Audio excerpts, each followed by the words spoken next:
It's a beautiful day for a history tour. That's right, from our librarian, Susan Sanders. Everybody, raise your hands if you live in the city of North Miami Beach. Awesome. Well, you're going to learn a lot about your city today, and for those of you who are just history buffs, you're going to probably want to move here because you're just going to love what we're all about.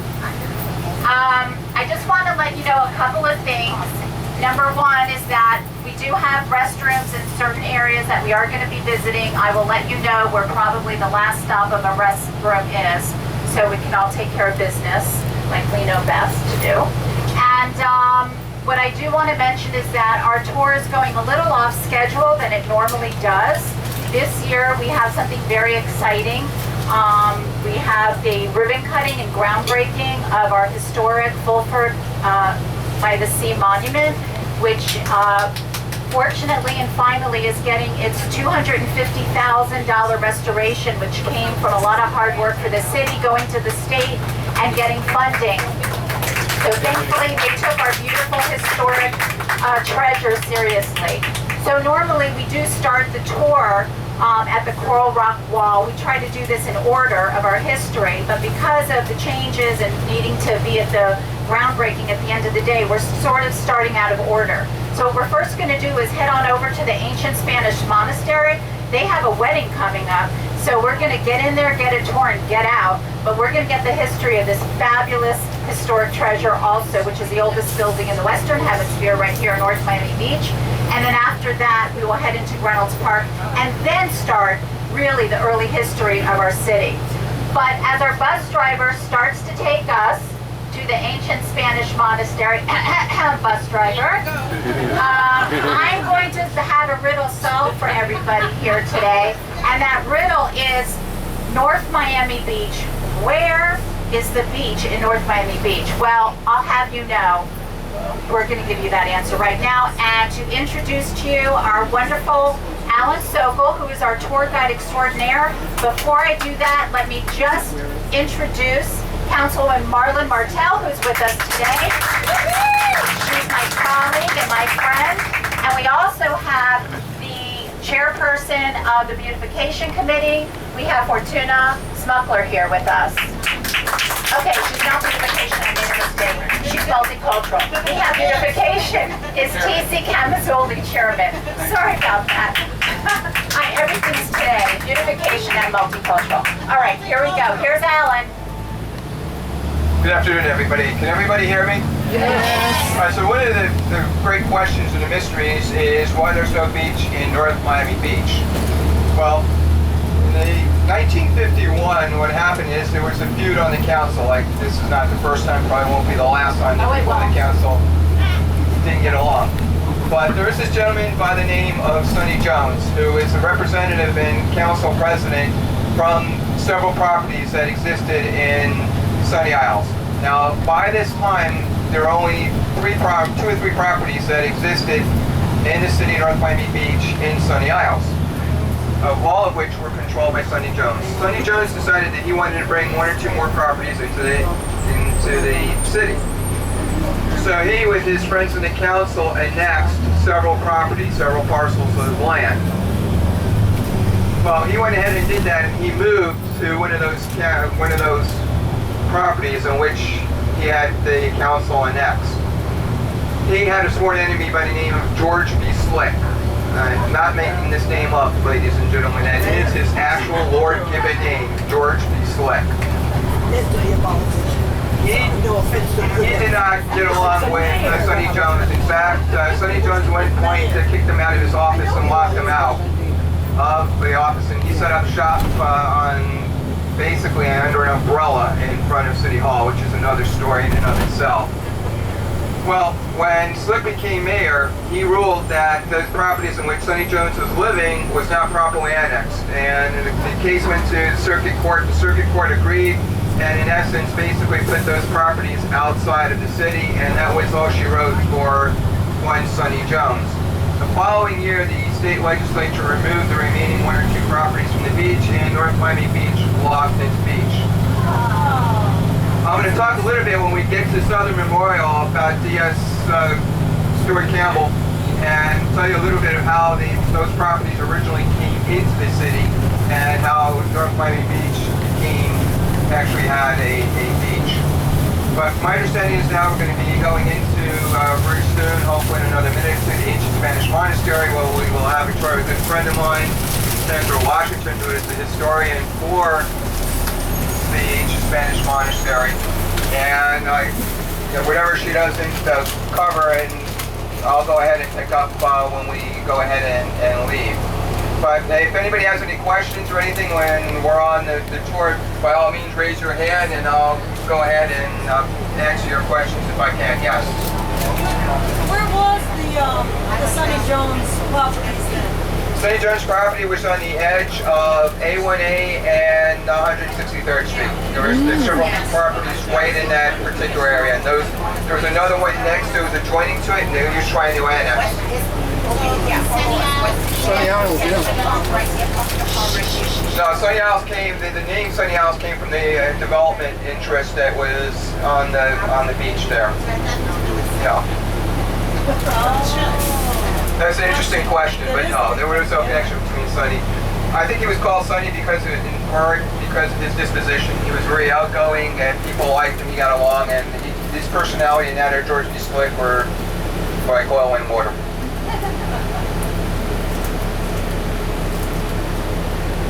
So we're going to go ahead and make a left here and head north for a couple blocks, and hopefully soon we should be there.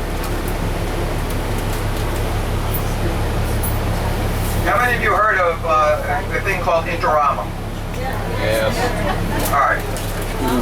I'm going to tell you a story. I don't think Sandra mentions this story, so while I have everybody sort of a captive audience, the idea of bringing the ancient Spanish monastery originally was a tourist attraction. It later on became a religious institution, and I'm sure Sandra will get into that. But the idea of Interama as being sort of like the original conception of Epcot, these gentlemen that you're going to hear about, Edgerman and Moss, bought it, and they put it here basically to try and feed off the tourism interest of the Interama, or they call it Pan American Cultural Center, was what they called it at the time. That's basically how it came here. Sort of like, in Disney World, when all these places sprung up, all these little attractions sprung up around Disney World, was a similar idea, only it didn't quite work out.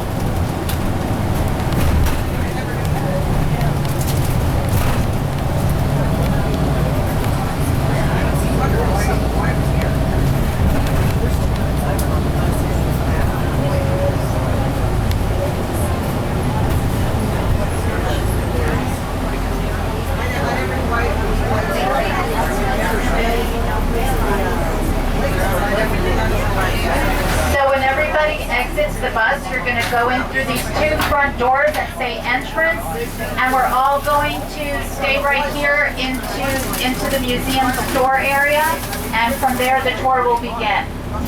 Thank you. See you inside.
very old, 12th century, early Romanesque, early Gothic, not yet the heavy Gothic, not yet the heavy Gothic that we're accustomed to associating Notre Dame and these kind of places with. Romanesque is that not so attractive, bulky fortress types of structures that are up in the Norman time. So we're going to go check this out. But before we do, again, this is just the living quarters.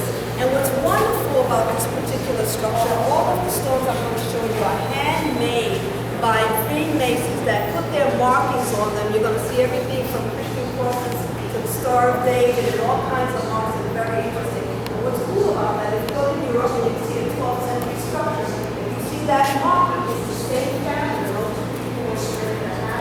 It was, derived very much into the architectural build, and only the first one or the apprentice was able to have that. And let me tell you about why this is here.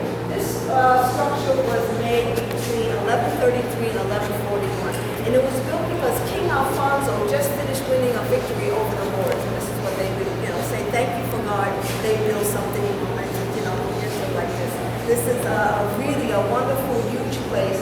He's just saying thank you for this for his victory over the Moors.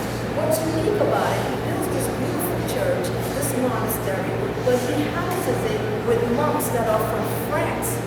Plenty of monks in Spain, right? It just so happens though that in France it was the strictest Catholic order at the time. And the idea was that if he can get them here, which communities usually follow, that the Catholicism will start to gain root and it will be difficult to convert his citizens over. That was the idea of bringing French monks to Spain in this particular monastery. So he gets it over. He has this beautiful place built. After a while, after some years, it goes through different changes and everything. But what happens is, in 1835, around there, the Queen Isabella and all that starts to make a decree, no more monasteries. They're not paying taxes anyway. Religious ideology is changing and everything. They start to dismantle all of these monasteries that has very low numbers of monks. This one, for some reason, it was safe. A farmer purchased it. When you go through there, if you can imagine this place being housed with grains and animals and all kinds of stuff, it seems like a terrible idea, but it was actually a good thing. That's what saved it from being dismantled in the first place. So it stays like that for a few years. It changes hands after a while. Around 1825 or so, 1835, that happens.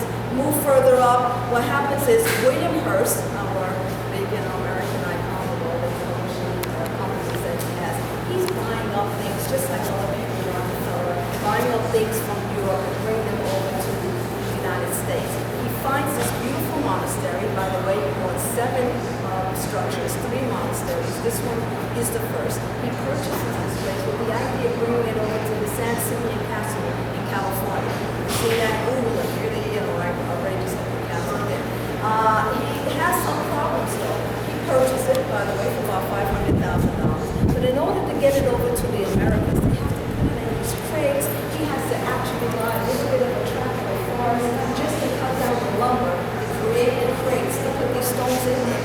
So they put them in there, they label them, they number them, they do all kinds of things so that they can be sure to put this back together when it gets to New York where it transfers and then over to California. Well, the tonnage of the thing is so heavy, it starts to give way to the rail to bring it over to the port, to bring it on one of those huge Titanic ships, right? They have to stop, they have to build a little bit of the rail, they finally get it over to the Americas. When they get it to the Americas, as it's making its way over the ocean, the hoof-and-mouth disease is breaking out in Spain. And there was already problems in the Midwest in about 1914 when people were having diseases and it was ruining crops. So the last thing they wanted was more diseases coming from another country. They hold it in quarantine as soon as it arrives. They scrub away some of it, washing it, they scrub away some of the markings that would have helped them put this thing back together. They burn away all of the hay all around it, and somehow the plan got lost somewhere in there. Okay, so it gets packed into a warehouse in the Bronx. Sometimes it's went over to Oakland as well. And it was many years later, maybe around 1929 or so, we got the Great Depression.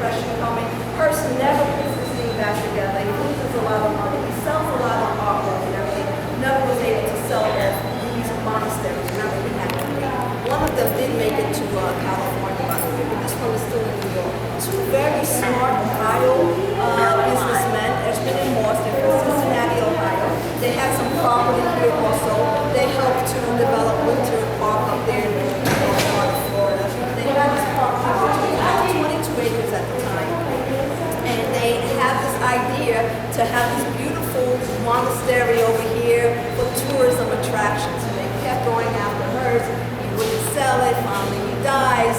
They do the widow a little bit. They get what they want, right? They bring it over here, and it was a wonderful idea. Remember, US 1 wasn't the Main Street yet at that time. It was the West Dixie Highway over here. And it was a great idea after a while, but the novelty of all that wore off. They started to rent the place, and a lot of people started renting it, like the Episcopalian Church. They were putting it up for sale also. It almost became a Viscaya. The county was also eyeing it as well. But this Episcopalian Church went ahead and they rented it out, and they had services here. But the priest realized, this is a high-maintenance place. We're not the tourism. We're a church. We're going to leave. Well, Colonel Penn, who was a millionaire at that time, it broke his heart to hear that, and immediately he purchased the place and gave it right back to the Episcopalian Church, and that's why it's a church today, but also still a tourism church. Okay, so that's how it's a church today. Really pretty cool. Right now they are having services. So I'm going to tour you in a way that will permit us to get into the chapel, and they should be leaving as we're halfway through the tour. Okay. Now I'm going to walk to the front, and as I'm walking to the path, what I want you to notice, because it's kind of hot, and I'm going to keep you out there. There's a chair. Looks like a nice little regal chair that is really very nice. Inappropriately, it's not supposed to be there. But we think that Edmund and Moss kind of put it there for people to have like a Kodak moment, take a nice picture. Remember, it was originally here for tourism purposes. And you'll see the beautiful gardens, and you're welcome to walk through the transportation when you finish, okay? And I'm going to stop right at the front of the monastery there. Thank you. Thank you.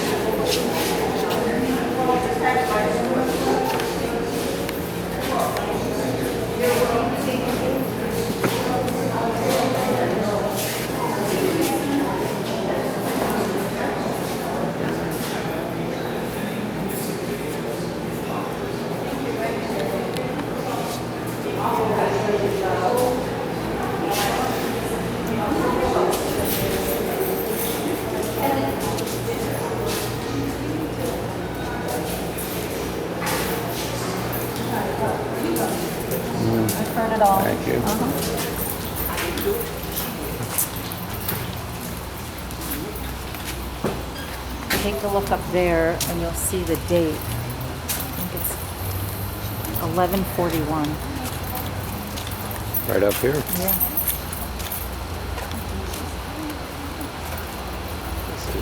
Gates are original. That's original. It's 11, 13 maybe. I'm original.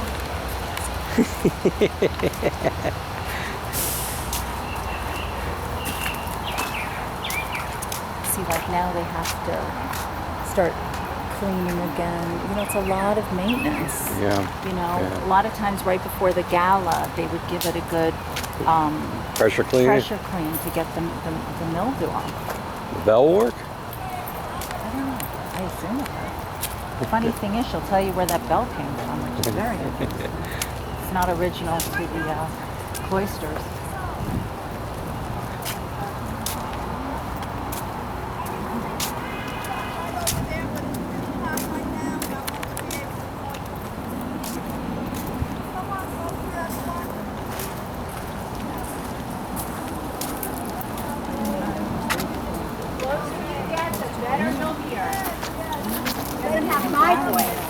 Ladies and gentlemen, so this is the front of the structure. It would have been attached to a cathedral on the other side there.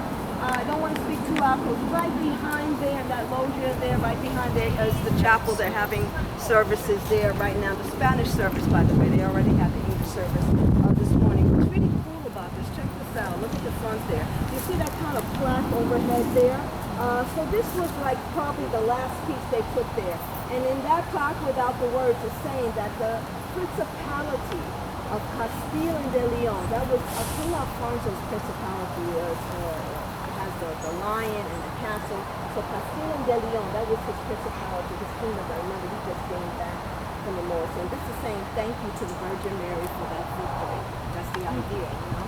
And they have this building. It's an interesting bell now. I'm not 100% verified. This is the story about it. When this place was being built, right, everybody in the community knew about it. It was in the newspaper. You know, they opened it up when the Ohio men, when they purchased it, they finally got it over here. By the way, they purchased it for only $20,000. It took them $60,000 to transport it here from New York. And by the time they were finished putting this puppy together, it was $1.5 million. And that was because it was here when they opened it up.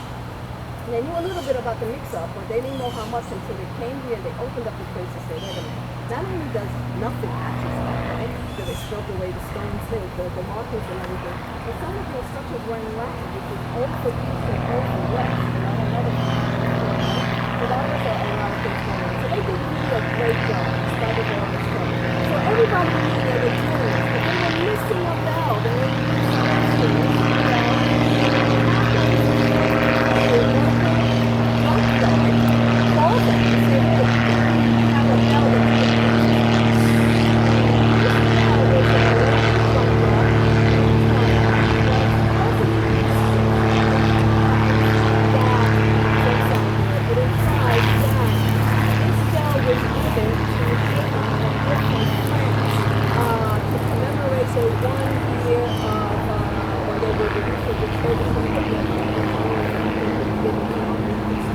Now, how it got all the way back here to Miami, I think maybe there was something else going on, and for safekeeping, somebody shipped it over here and they probably lined it up.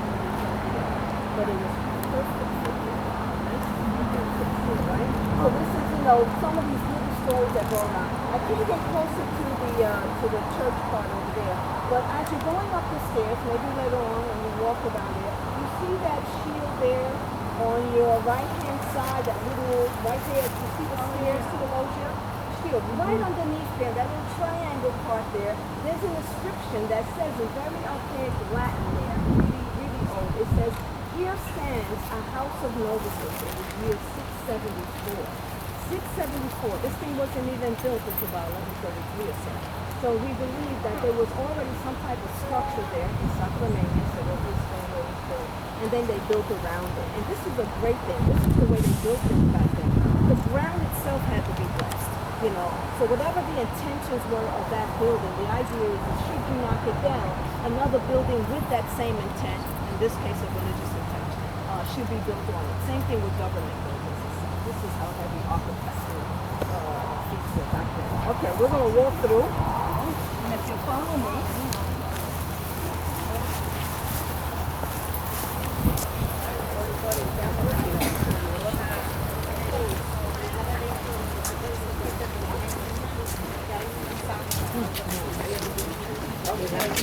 oh, look at the dog.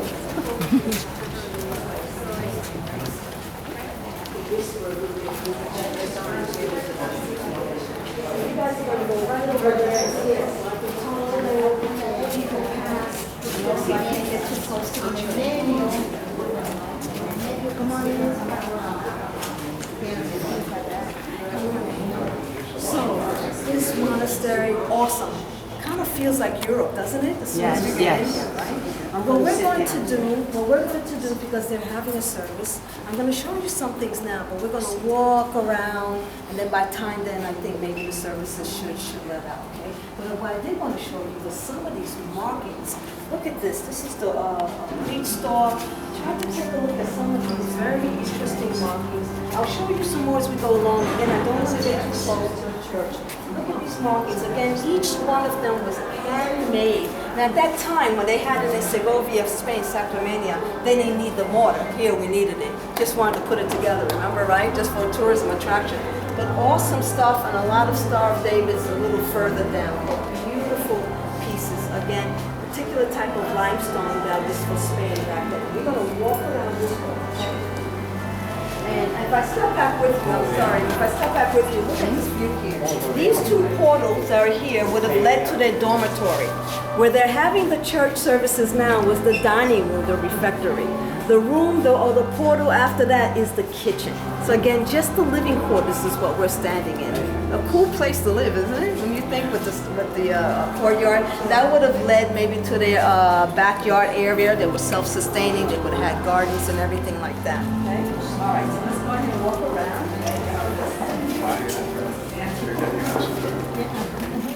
All right. They sound like they're finishing up. Okay, we're going to walk along these corridors, but let me tell you what you're looking at. We're looking at what's called corbels. And if you notice them, they have half-winged angels, folded winged angels, that are holding the coat of arms of families that would have supported different monasteries throughout Segovia, Spain. Can you hear me back there? Come a little closer.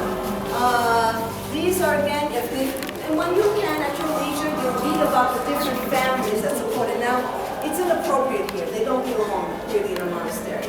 The two men who purchased, again, Edgerton and Moss, who purchased this structure, they purchased it for about a monastery about 5 miles out. It's very common to have these in mausoleums in different places. Well, what's great about this is that it represents the families that was, again, supported the monastery, but also they gave them money so that they could put their child, usually a boy, firstborn, into the monastery. But these were the schools at that time. They weren't formal universities and colleges at that time.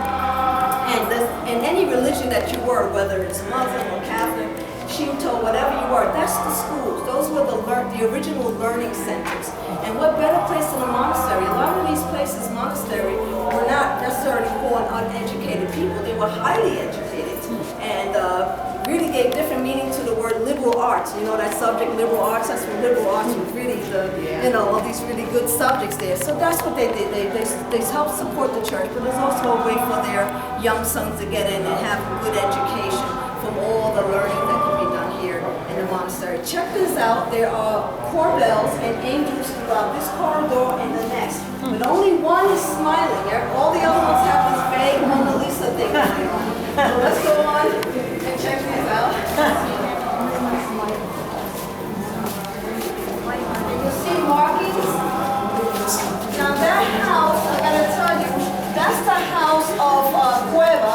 He married, and when he marries, then you share the shield or the coat of arms with the family of your wife.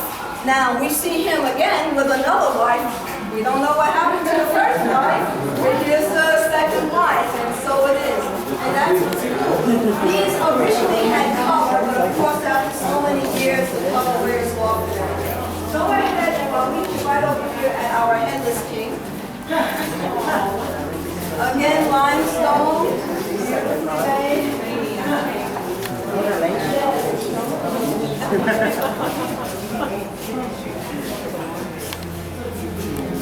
Remember, they're looking for the smiling angel. There's only one. Everybody else, Mona Lisa. Okay, so come on over. We're in a very unique spot here. One, because we're in front of the headless king, we'd say. He wasn't always headless. It was only recently you probably seen it in the news. Some knucklehead came in and knocked out the head. So we're going to have it replaced. So maybe this is a good time to take a picture, like a before and after. In another month or so, you'll see him with the head, right? What's also cool about this particular position we're in, notice that this is the old limestone from Spain, and here we have the beautiful chiseled, commercially polished made Floridian oolite. It's not old, of course, but it's still precious for us. We're not permitted to build with it or at least quarry it anymore. But this was the wall that was attached to the cathedral. And this is the way they went to work when they went to church. You see, so that's why these two walls are so different there.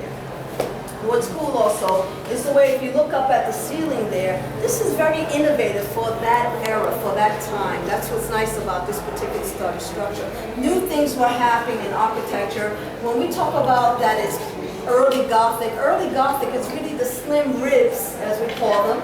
Those ribs that you call, these are bays and ribs. And you have that keystone in the middle, as it's called, that circular piece.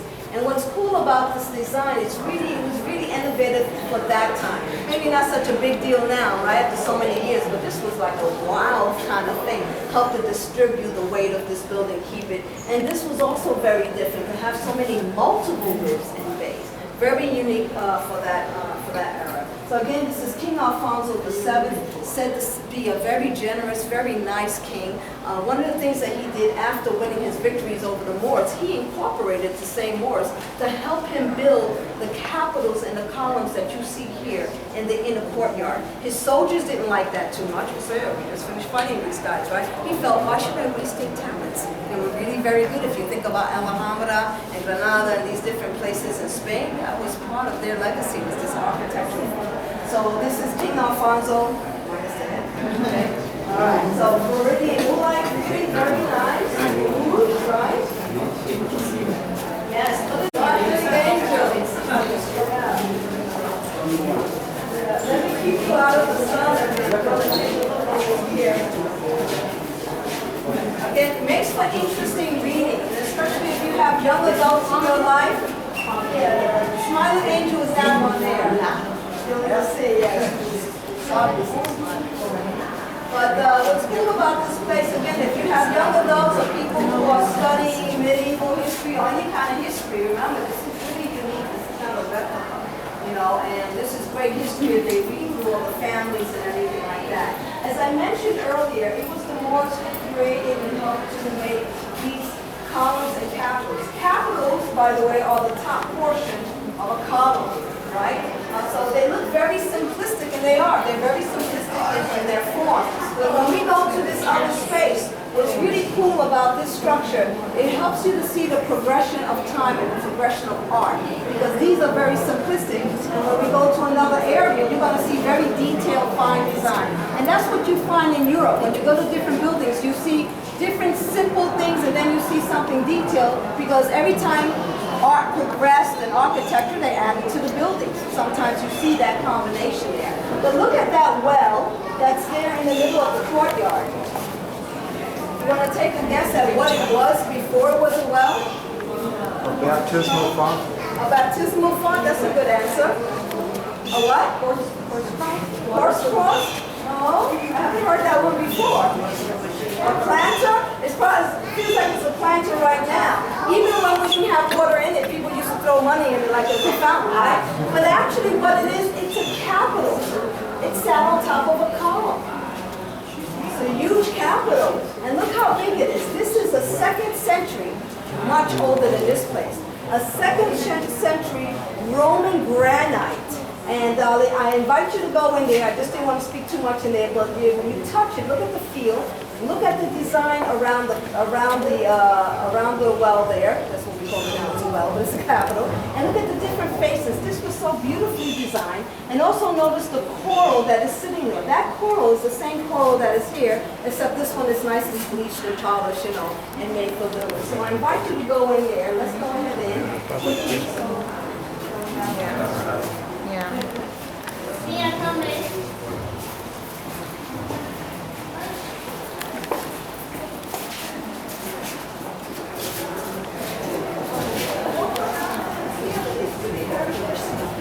Mia.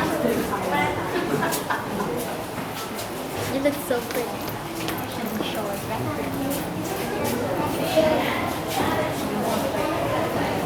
I haven't gotten that far.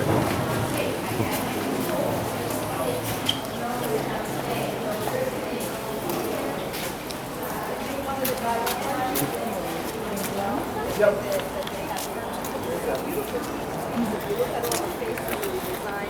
Absolutely beautiful.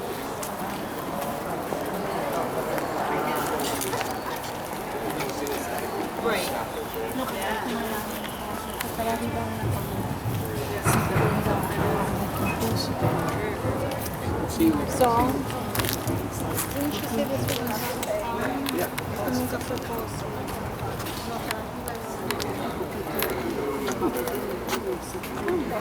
Sí, y completar la parte arriba.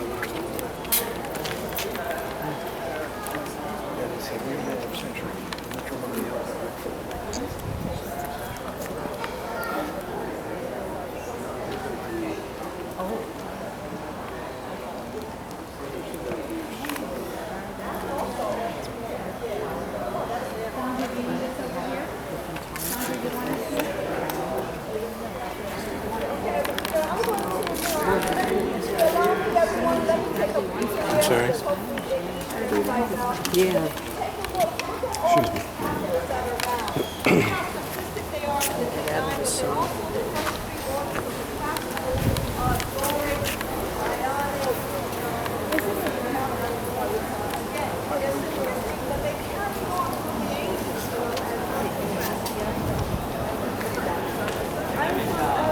doing that now. Let's do that now.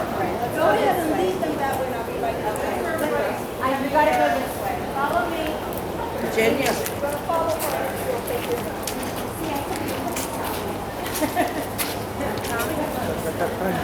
Los capítulos estos son diferentes.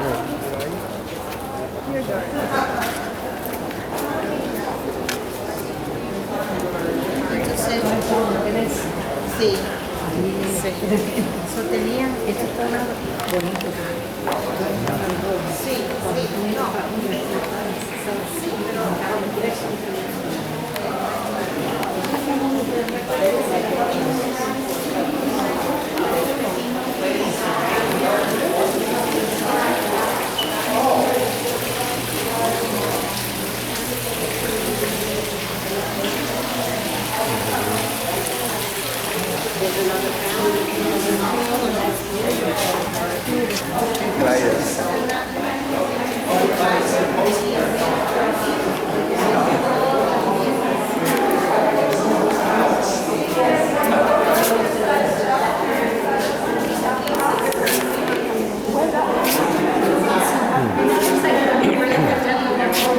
Come on in, everybody.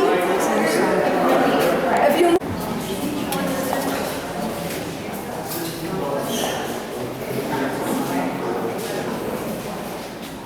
Okay, so we passed something very significant that I have to come back around to tell you about. But this is called the chapter house.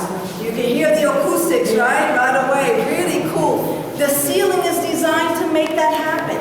The ceiling is designed to make that acoustic sound happen. That's what's fantastic about the architectural designs during that time. I mean, this is really fantastic. Now, remember the chair that I told you about? It belongs in here. This is the abbot's chair. You know, it's like holding a meeting, you know, and the monks will come and tell them about what's going on in the community or what's going on in here in the monastery.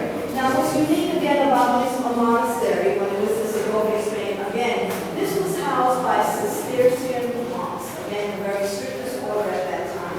Very self-sustaining, but they are enclosed. They're not like, say, St. Francis de Assisi or some other monks that would go out there and evangelize and connect with the community. It's not to say that they weren't friendly or anything like that, but they just didn't go out there as much. They prayed for the world within. Really very strict and very self-sustaining. So this room will be one of 4 rooms, like classrooms. It's really very nice for acoustics. It's called the chapter house because they have to read a chapter every day of the same Benedictine order.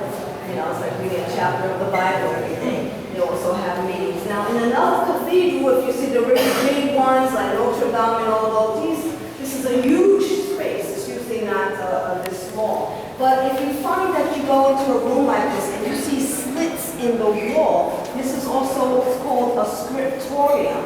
A scriptorium are those who would write the books. This is how, before the Chinese blocks of the printing press came along and evolved to what we know now. These were men who would keep the word alive by writing the Bibles and writing the books, and if they were good artists, even better, they had the beautiful designs that go around it. They would sit at each one of these slit windows for the light to come through, and they'll have a candle. So they serve different purposes. Now, if you notice, check out these 4 capitals. You see how different they are compared to the ones that are inside?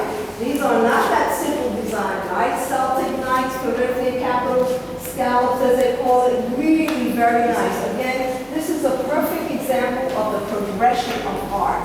How we progress from times like those. So when you see another building in Europe and you see those differences in design, that's time passing before you. Really very nice. How many of you been to Rome? You went to the Vatican Museum, and they were smart enough to put everything in chronological order. When you're passing by, you see simple design, kind of stone face, and then they start getting a little bit more fluid as you pass on. So this is the idea. Really very nice. TV is here for people who have babies and stuff, and you know, down in churches. kind of small, but fantastic. We also have another piece here. This is a statue of Christ. Supposedly it was hand-carved by a monk who lived among these walls when it was in Segovia, in Sacramento, made in 2 pieces. And after all the stuff that they went through to get this thing here, it's really quite fortunate that it still wasn't just the 2 pieces that originally it came from. Now I want to show you something. We're going to go into the chapel house. This is the route for those of you who are kind of straggling back. We're going to go this way into the church or chapel house, and then I'm going to bring you back this way to show you the French altar. So we're going to make a left right over here.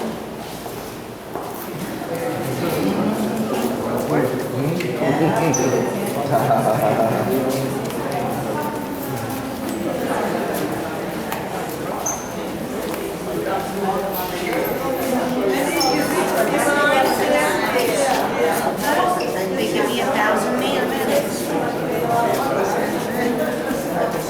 Very fancy one. Very fancy bowl like one. Now this is King Alfonso VIII. King Alfonso VIII is the grandson of King Alfonso.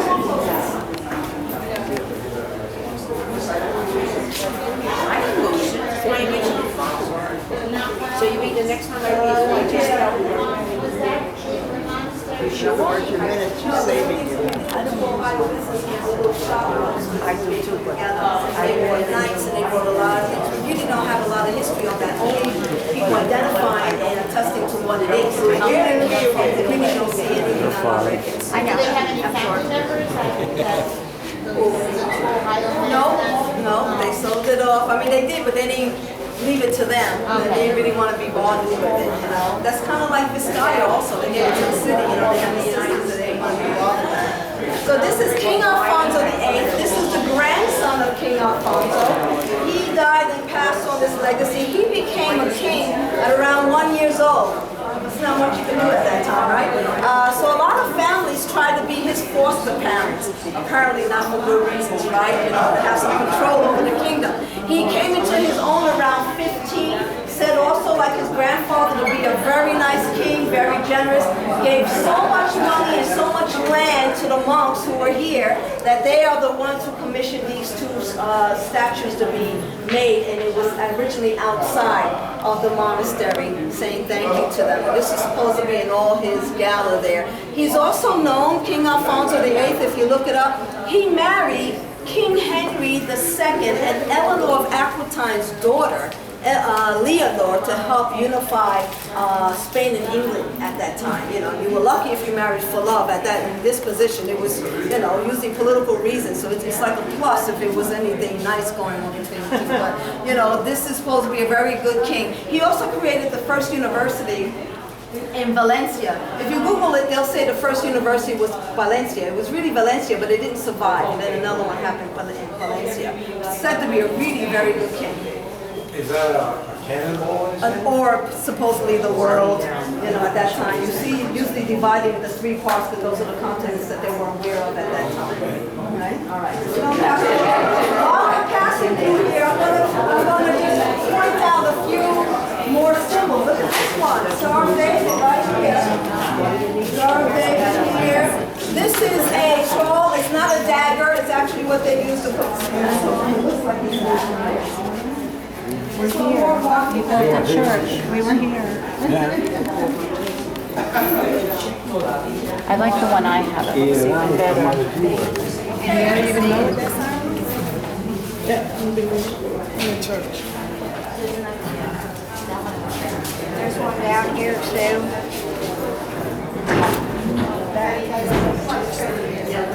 Come on, folks. Give me another one. I have to focus on it to see what it really was.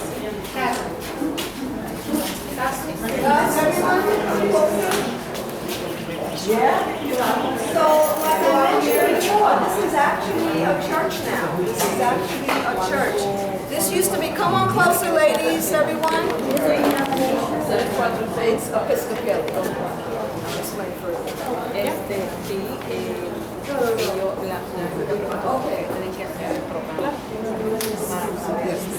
So this is a church.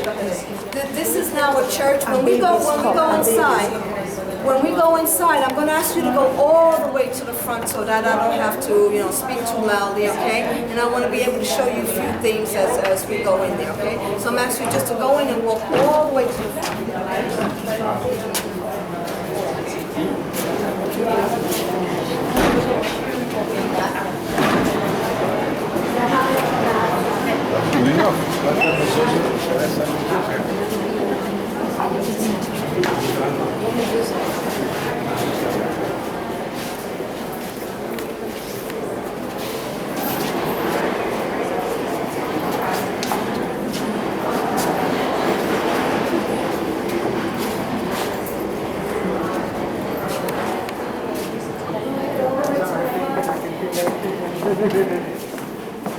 Close it out. Like 1 minute. Come on in, guys. Close the door. Close the door, guys. Close the door. Come on in. I have to close the door.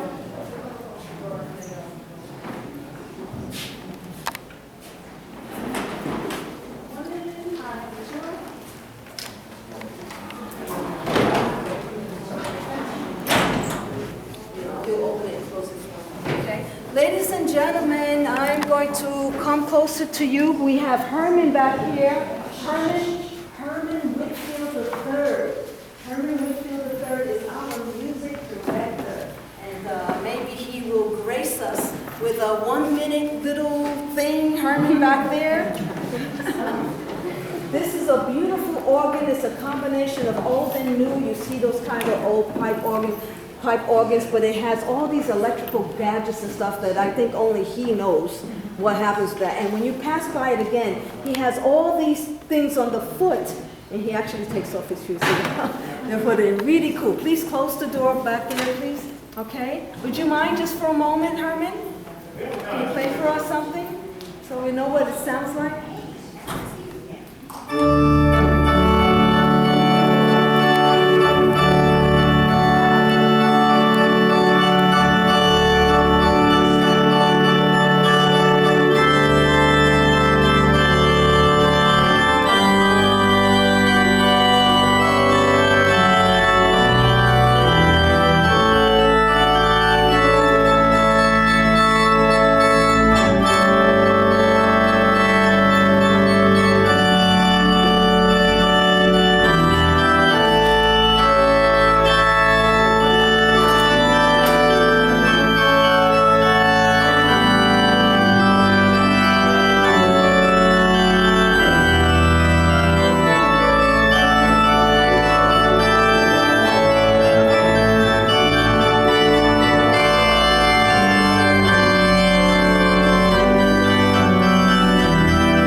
November 16th, that's on the Thursday or Wednesday? It's on a Wednesday at 7:30. You can get tickets starting tomorrow afternoon. $10 and $15 at the door, Yeah, right? $10 and $15 at the door. Well worth it. Oh, yes. We have to be here at night to see this place. I think we have a Russian violinist and a cellist and people accompanying you. I mean, it's like awesome. For $10, this is, this is November 16th. Yes, you should. Go to the front. The singer who's coming is from, she also sings at Tatiana's, the club. Oh, Tatiana's, yeah, the Russian, yeah. So it should be nice. Very cool. Thank you so much. Okay, ladies and gentlemen, I speed out you through this area. Again, this was just a dining room. It is called a refectory at that time.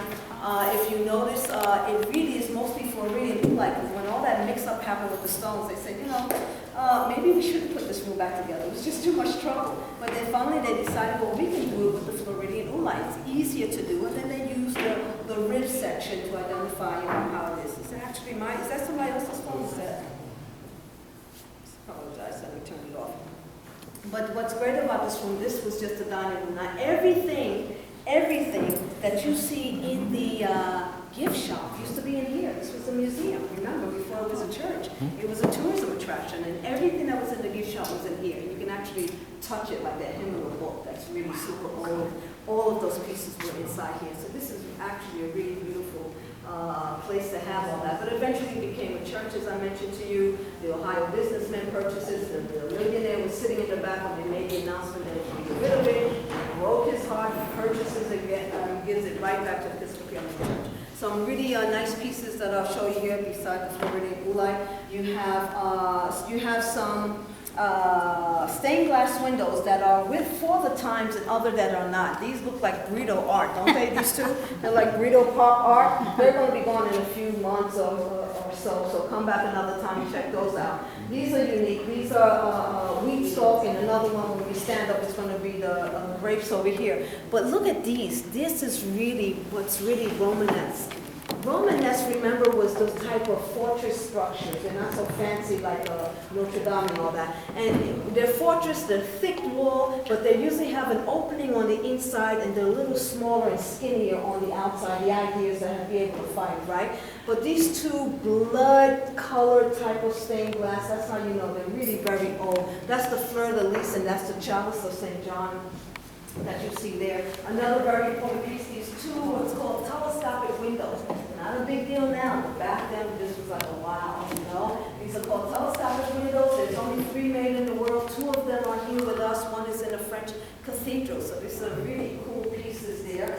And this is Saint Bernard de Clairvaux. You notice that he has a monastery in his hand. He's not very popular in the United States, but extremely popular in the Catholic world and in Europe, because more monasteries were made in his time than any other time in history, and more so when he died. And if you're familiar with that name, usually it's because it's associated with the Da Vinci Code.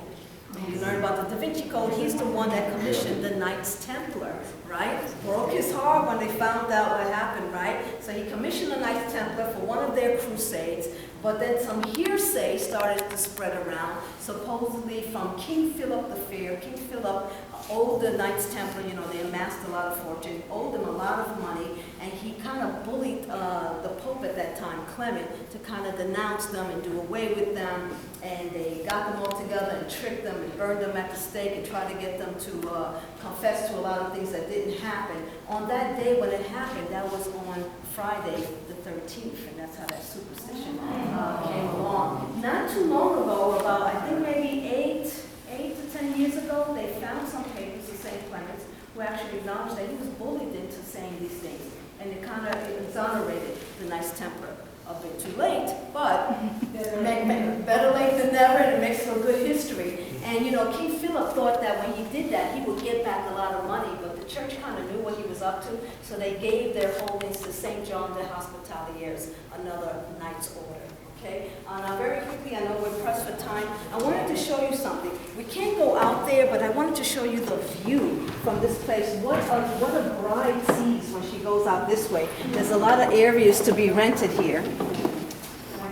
And I thought you would like this view to see. Now they're setting up for a wedding, so we can't really go out there. But this is a really cool view. This place is rented in different sections there. Go ahead and take a look, take pictures. They do yoga here, by the way. We have yoga classes here. On Saturday, we have art classes. And if you're going back out, we're going to go out and we're going to go across the courtyard so I can show you the French altar. Okay? Is it this way or goes out? We're going to go out this way. No, but the bride. Yeah, she can. Because people rent that section or they rent that area. It depends. Any place you rent anywhere, you can walk wherever you want. It's better to rent area, less expensive, but you just walk around. Actually, it used to be over here in the front. And it's a replica. We think it was borrowed over from this guy who made on board beautiful paintings. Go ahead, closer again. We're going to go out those doors there. Let me close this one over here.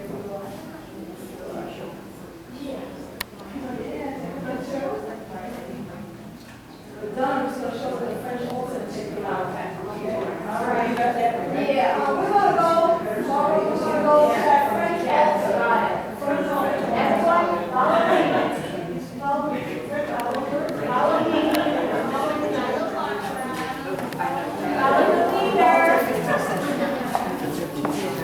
Copy of the altar. 1700.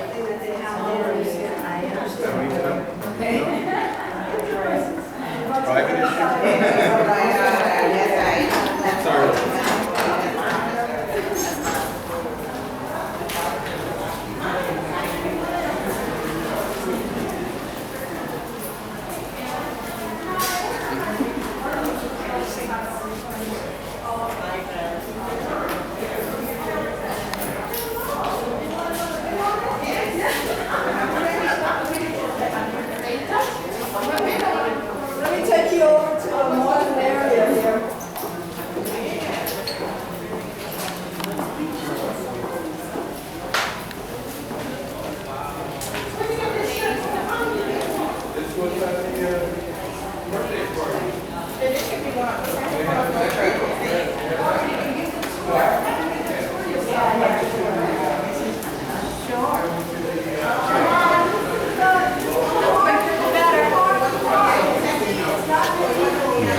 What happened was when that millionaire gave it back to the church, now it's theirs. So they opened up this space, which I'm going to show you in a moment. It used to have this altar right there. It was just a wall here.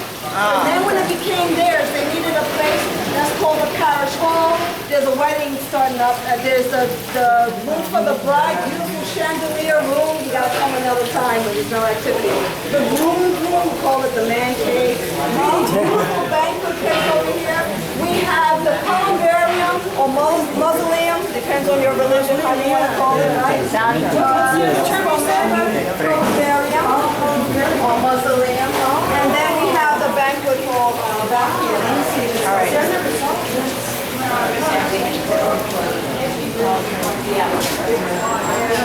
Take a peek. Come on out. Now wait for them to come in. This is the best. I've been in here.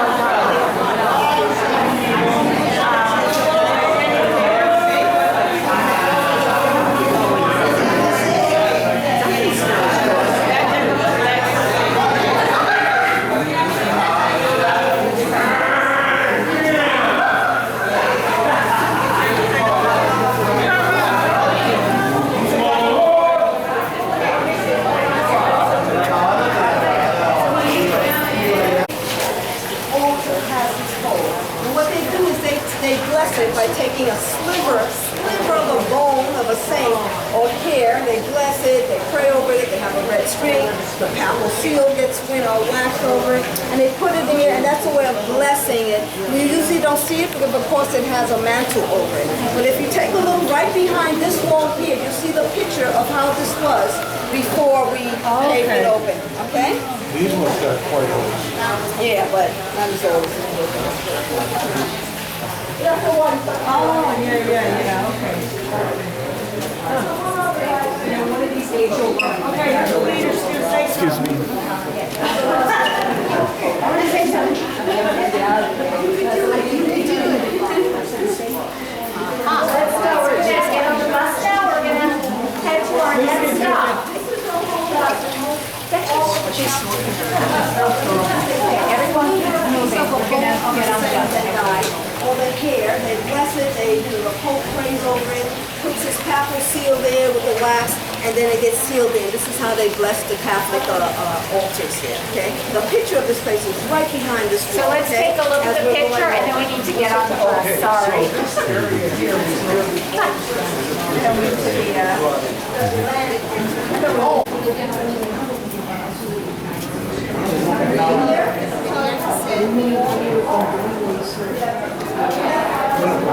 iba a ser un attraction. Dixie Highway antes era US 1. Antes que US 1 Dixie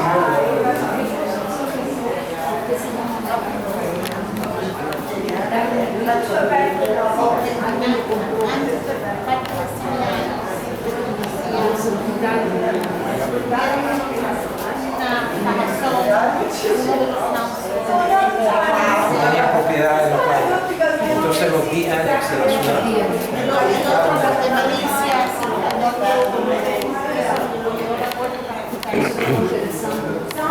¿Cómo siempre aprende el costo?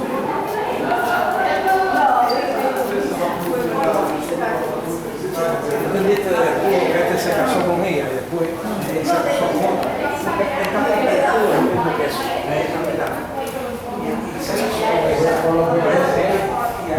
A wooden statue here. If I had make a wooden Indian statue.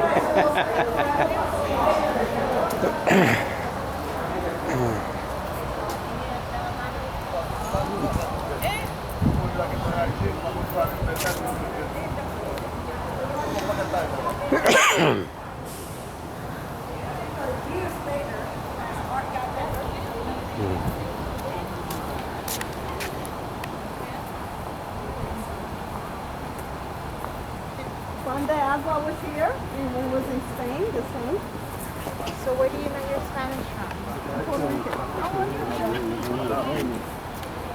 Segunda missão.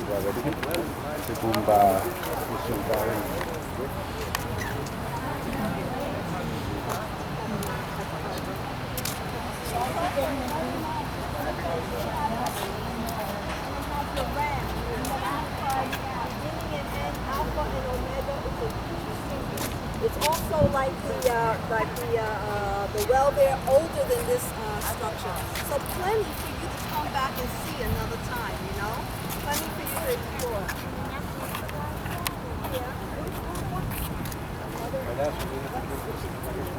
She was at home in the house, and we had problems yesterday letting me know.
You're very welcome. Talk to you guys later.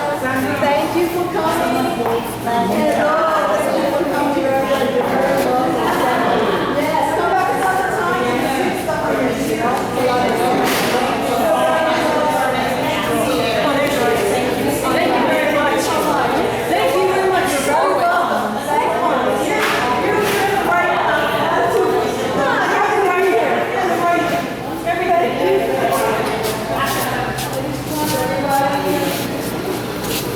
Very good.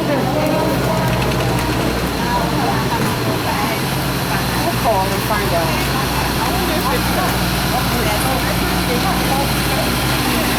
Hey, oh, it was gonna be a nice wedding. Yes, okay, here we go. All right, everybody. Wasn't that nice? There's a couple things I wanted to say if I get everybody's attention here. We're about 5 minutes behind schedule, but for us, that's ahead of schedule. There's a couple quick things that I want to mention. Can everybody hear me? Yes. Yeah, okay, good. So, this place came to City of North Miami Beach actually in April of 1952 and opened in February of 1954. They originally decided they were going to open in 6 months, and it took them 18 months because of some of the things that were happening that Ms. Washington Sandra had mentioned. In 1964, Edgerman and Moss sold the property to the Archdiocese. So that's how the church came into owning the property. And the Archdiocese of the Anglican Church of South Florida. And in 1972, 1973, the diocese ran into problems with the operation and the money. And they were going to go ahead and split into 3 areas, but they were having problems. So a gentleman by the name of Colonel Robert C. Pentland gave the Archdiocese of South Florida between $400,000 and $450,000 to buy out the other 2 interests in it, because what was going to happen is it was going to be developed. Unfortunately, that didn't happen, and obviously since then it's remained in the hands of the church. We're going to be entering right now into the Reynolds Park, and as you can see here, this wall here, most of this park was constructed as a CCC Conservation Corps project. The first landscape architect, William Prentice French, is the person responsible for going ahead and designing this coral rock wall and this coral rock entrance. Say that name again. French. All right, we go ahead and go in here. Hopefully all is well. All right, just go ahead. There's nobody there. That's fine. Keep going. Keep going. Yeah, there's another way to go ahead and pay, but I'm not going to worry about it because I've got clearance from the management of the park. So we're good. This park here is roughly about 240 acres.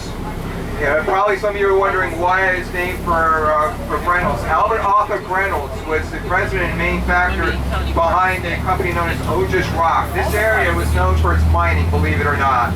A lot of the rock that was taken from here was used in local construction as well as a lot of construction in the Palm Beach area. Albert Arthur Reynolds was from Palm Beach. He went ahead and deeded this property because he was going to lose it. So in 1932, 1933, A.D. Barnes and a few other gentlemen decided that they wanted to go ahead and put together a park. So they went to Reynolds and said, "You're losing the property anyway. If you deed the property to us, we'll name it after you." And that's basically how it came to be. There were several other land parcels that were sort of cobbled together and basically created the park. All right, so this structure that you're going to see right here that we're passing, this Pavilion 6, was the original boathouse. It quickly became so popular that it was outdated. So another boathouse was created. Just go down a little bit to the side there, and that was a WPA, Works Progress Administration project in 1940, 1941 that created the boathouse that's in use right now. In fact, we're going to be going right down towards it. You see it right here to the right? This is the boathouse. And this boathouse was about 5-6 years ago renovated. Unfortunately, they didn't have the money to keep it open. So now a lot of times it's closed. We're going to stop here to talk? I can stop here and talk. Okay, fine. Okay. All right. We're just going to stop for a few minutes and we'll tell you more of the story about Reynolds Park. Are we going out? Sorry about that.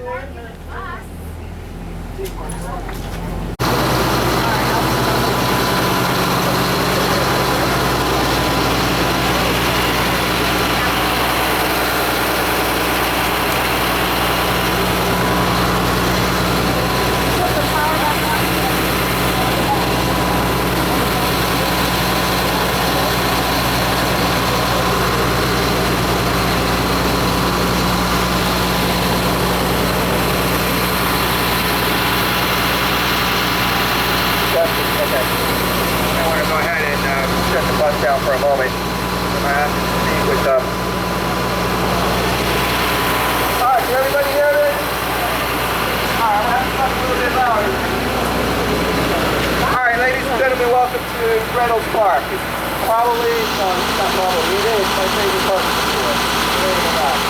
Alright, so how did you see that house over there? Okay, that was the original caretaker's house. Back in the 40s and the 50s when the park was in operation, the park manager would actually live on site.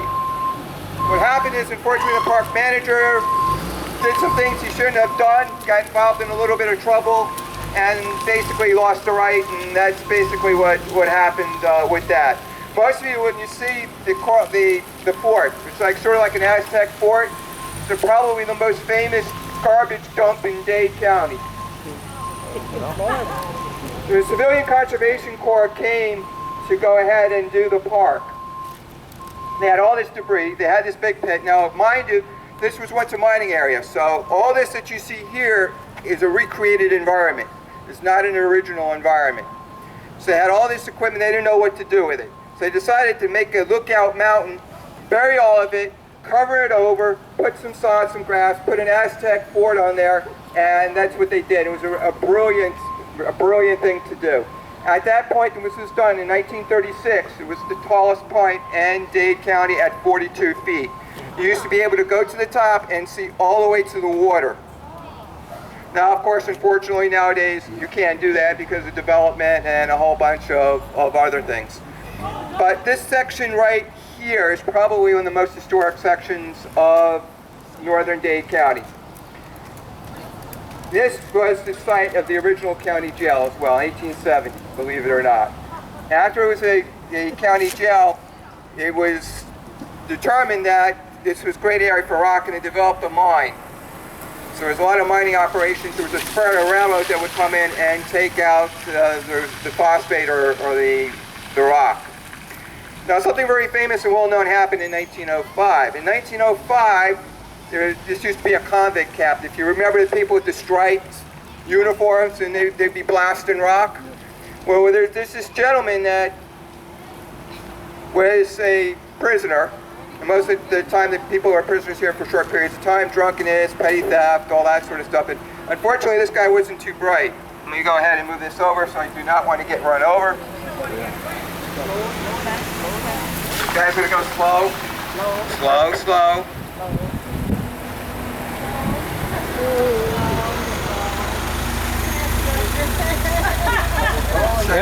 Shelter too? To the wedding. You gotta go the other way. I don't know. It's right between 1 and 3. Remember, come around. Now, if you have any questions, you see them. Going to the wedding and going heading to the wedding. It's probably over that way. But anyway, so in 1905, there were barracks here. There was also the poor farm, believe it or not, was right next to it. This gentleman was sitting on 200 pounds of dynamite blasting caps, and he was playing with blasting caps.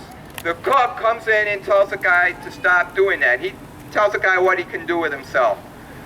At that point, the cook leaves, and what do you know? The whole place literally blows up. They blew up the camp. They did an inquest, and about 200 yards in a tree, they found his remains. The county at that point rebuilt it, but over time, then from there, it got sold to a gentleman, J.W. Purdue, who used it for farming.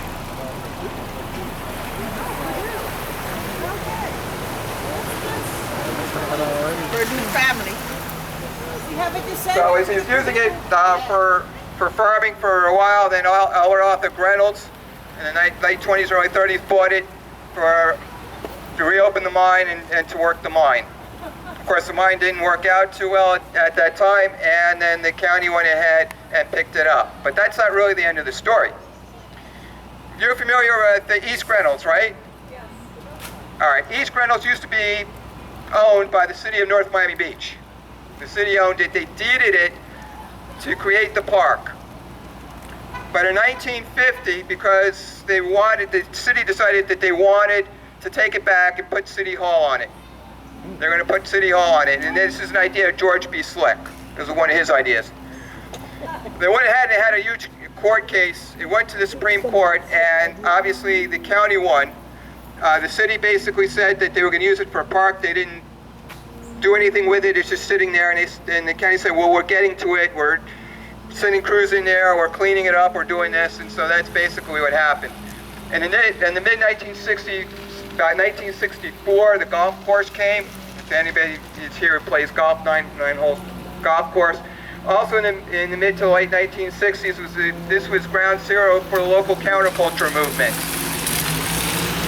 particularly in East Reynolds. What happened in the late 60s, they would bring bands in there, like the Grateful Dead. In Easter 1968, they came in, they had a huge concert. They would bring in these huge stages, sound systems, have the concert, and then take everything out. Between 1968 and about 73, 74, this was a battleground between counterculture youth and police and authorities. Of course, times eventually changed, and now we have what we are today. The park, when it first opened on a weekend, would get anywhere between 12 and 1,500 people. As time went on, it got less and less. Why? Well, because more and more parks opened, number one, and number two, there were a lot more things to do. So that's basically what happened. What I've given you is really a quick thumbnail sketch of the history of the park. There are a lot of plants and species here. At one point, there used to be a rookery. The rookery in recent years has fallen off because of environmental factors. Rookery is where it's like a hangout for birds. It's like a bird sanctuary, I guess would be the best way to put it. But there are some trees here that you won't find anywhere, like Dade County pine. There's a lot of other species. Now, in the 1970s, there was a Boy Scout project on some of the trails. They renovated the trails. If you go there, you'll see some signage and things of some of the plants and flora and fauna that exist in the park today. I'm mainly a historian, so I'm not that much into that particular aspect of it.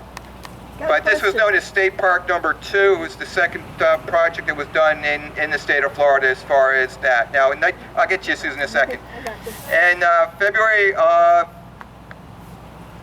believe, let's see, 1936, this park was dedicated by Robert C. Fechner, who was chairman or in charge of the Civilian Conservation Corps. And it was a whole big thing. It was a part of a week celebration for the 100th anniversary of the creation of Dade County, which is another story in and of itself. If I have time later on, I can go ahead and tell you that story. Yes, Susan, you had a question. I just wondered, is there any chance that we can get in on that Fairchild Tropical Gardens orchid project? They're putting orchids all over. They're growing baby orchids. They're putting them all over Coral Gables and other places in the county. I'd love to see Gremlis Park have those. Well, that'd be interesting. I mean, I can mention it to the park management and see there's some, I know there's some different plans that are in process and all that.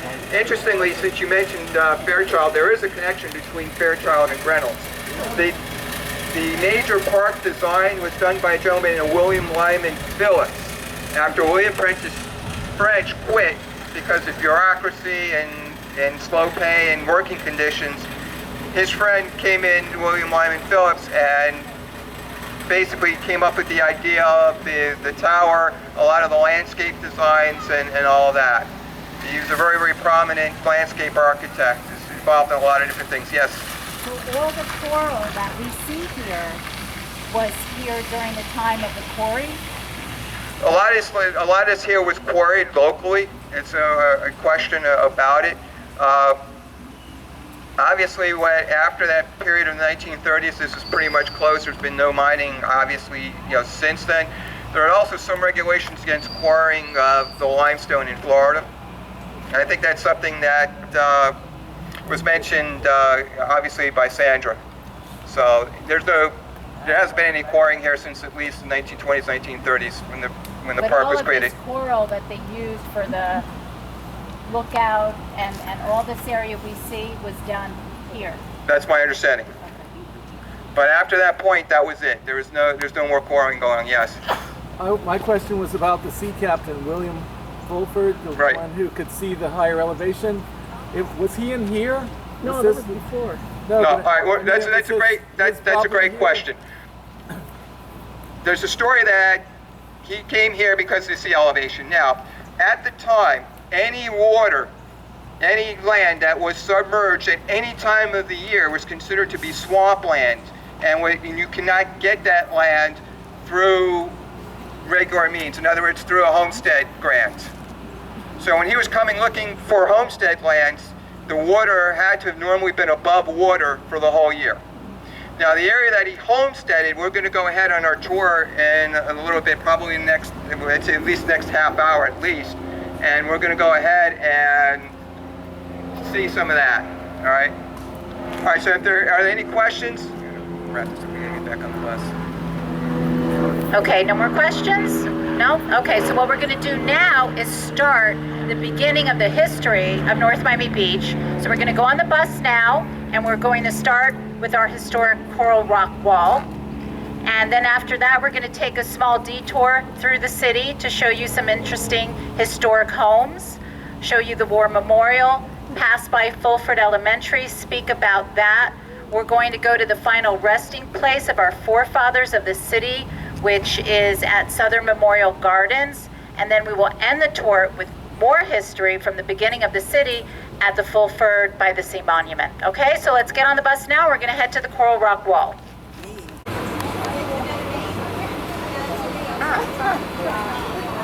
Ah, it's got the flag, and why is it in that stuff? It's a lot of fun. It is.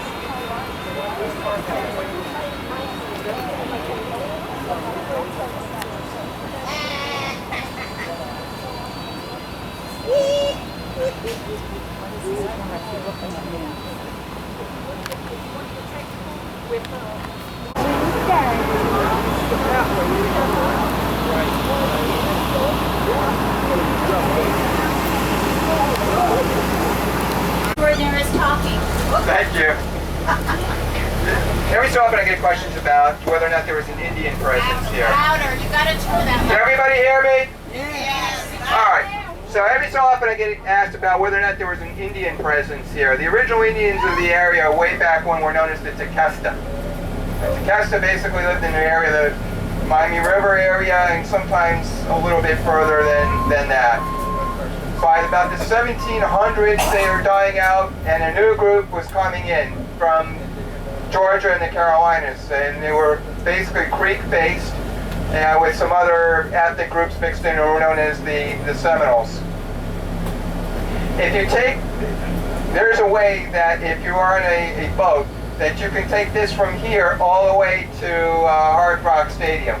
I keep losing the name every day, they change it, but anyway, that area where Hard Rock Stadium is was the main settlement for the Seminole Indians. And we're in that settlement until the late 1800s. No, that's 5 names ago. So anyway, does anybody have any questions about Reynolds or anything that at this point in the tour?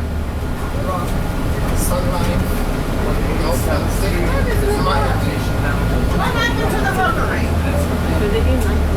The rookery, there was an imbalance in the natural fauna, and I think they had an overgrowth, I don't know if it's raccoons or something, that basically destroyed the rookery. There was a natural imbalance in the flora and the fauna. And there were wild animals, and that was the end of the rookery.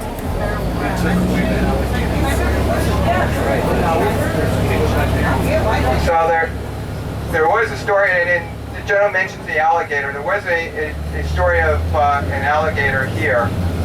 There were alligators. And there's a story that the alligator at one point saw a dog that the alligator liked.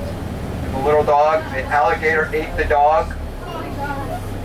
This was like a long time ago, and that created a huge PR issue and other issues, and they started taking actions against the alligators, crocodiles, and all that, and that may have led to the issue with the birds. I'm not entirely certain of that part of it, but anyway.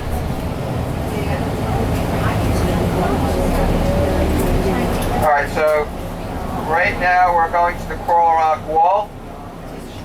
When we go ahead and get there, it's when we start talking a little bit about the development area, or era rather, of the creation of the area and its sense of civic pride and all of that.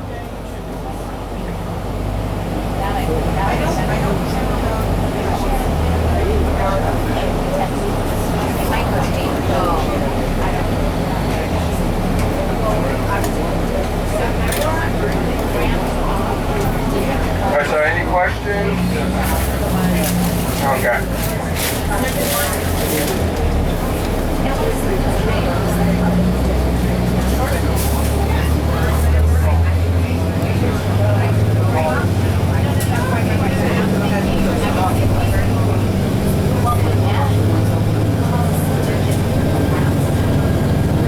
So we're back on West 60 Highway. The interesting thing about West 60 Highway, this is originally meant to be the main thoroughfare of the area. But as we know, it's called location, location, location. Biscayne Boulevard became more prominent over time, and this sort of, I don't say withered, but became less and less important as time went on.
So as you can see, obviously on your right-hand side is the wall, or here.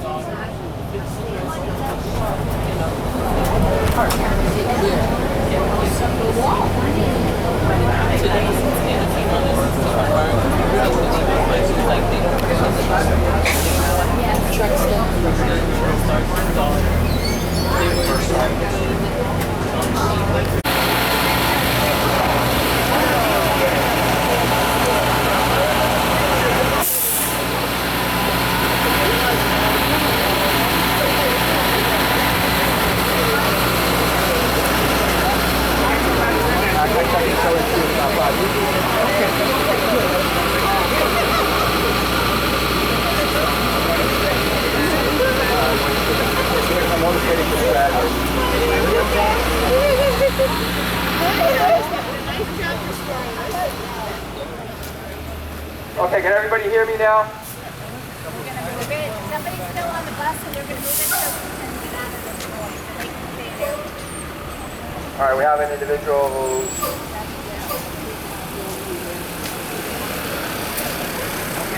All right, so we're right down here at Pro-Op Wall. It's, some people call it Fulford Wall.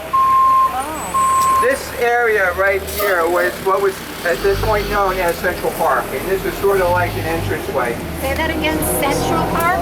Central Park. Sounded like sexual park.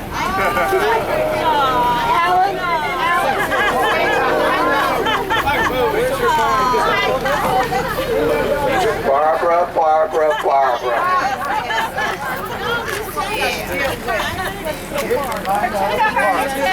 And it isn't a north. Are you playing for a spot on Saturday Night Live?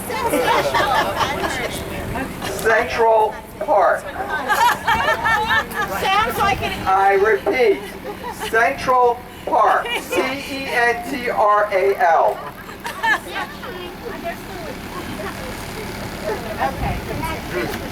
Good grief. All right, so what we're here is, this used to be part of what was known as Central Park. Inside these walls was basically an administration building, what they called a dance casino. Now we think a casino nowadays, we're thinking of gambling, but in those days a casino was a place where people went for recreation purposes, relaxation purposes. There's also a radio station, WGBU, that was going ahead and broadcasting at that time. Of course, what happened in the night of September 17th, 1926 is a major hurricane hit South Florida and turned it into a modern art sculpture. And that was the end of WGBU. But they had a dance casino in here, and for $1.10 in 1925, you could come in with a couple, you would dance from 9 o'clock at night to 1 a.m. It would be broadcast out over the radio waves, and it would be twice a week. So it was Saturdays and Wednesdays. In 1926, they raised the price to $2.20, and they had it 3 days a week. I guess they were looking for money. So $2.20 for a couple. So that was the advertised rate. All right. So originally, at one point, there were four walls that were planned. This is the last one that survived. So circa 1924, 1925. This Pro-Op wall. It's been restored. All four corners have it. Right. This was the main administration. There was an administration building in here that the administration was fulfilled by the city, wanted the city to be so designated. Are there any questions from anybody? Hopefully all of you were all driving. Okay, how many No, these here are always, you see these windows here are always open. There was at one point a roof that would extend a little bit out, and that people would have tea. If you ever go in there, you see like there's like this little slats right there. You go ahead and look between the window and the rock there. Okay, that was part of the original roof, and that was an area where there's indentation where they would put a timber in there, and then they bring the roof out a little bit so people could have a little shade and some teas and things of that sort. So that's the basis for that. And also, well, now they've got some electrical rings over there, but in those days they didn't really have that. Who saved this one? I mean, the other three were torn down. The other three were Fulford by the state. There's a story of what's called Fulford's Folly. If any of you know that in the area basically were like residential golf courses right along 18th Avenue and about 191st, 192nd, thereabouts. At one point there was a racetrack there. In fact, it proved to be the undoing of the whole operation because they had to go ahead and do massive borrowing, and basically it's just this straw that broke the camel's back. There was one race that was held there. All sorts of speed records were held there. Barney Oldfield was one of the proponents that was in on it. And the film guy named Paolo won it. It was Washington's birthday, February 1926, when the race was run. It was the first and the only race. The idea at the time was to have one, maybe two races per year. Before the time for the next race came, guess what happened? Hurricane, right? Hurricane smashed it to bits. They took the lumber that could be salvaged and they used it to repair some of the homes in the area. The rest of the whole area was basically scrapped. The area was replatted and eventually ended up in receivership. It was car racing. And it was It was a car race, yes. It was an automobile race. It was an oval track. Made of wood. I don't know if it was wood or No, it cotton. was wood. Yeah, it It was was wood. like 2x10s laid Two by side by ten. side. Right. Wasn't the only track south of Indianapolis? We heard something. Indianapolis too? That is a very good question. I don't know that. Whether that was the only one or not. But there was, Winter racing.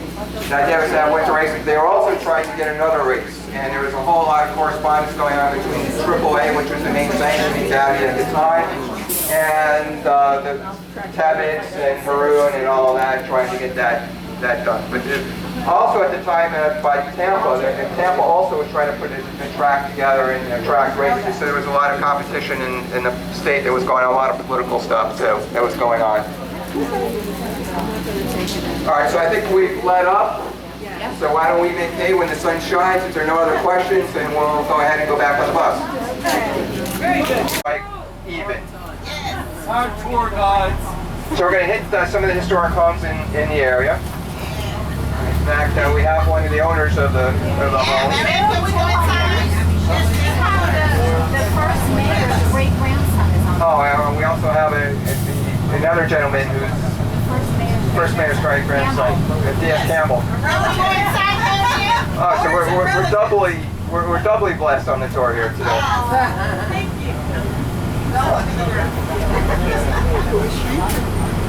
Okay, so let's see where we're 171st and 19th. So we're going to be heading then west a little bit. His great-grandfather was the first mayor. So it's 30, all right, so we'll start in the Tebbets house, which is right next to the Zimmerman property.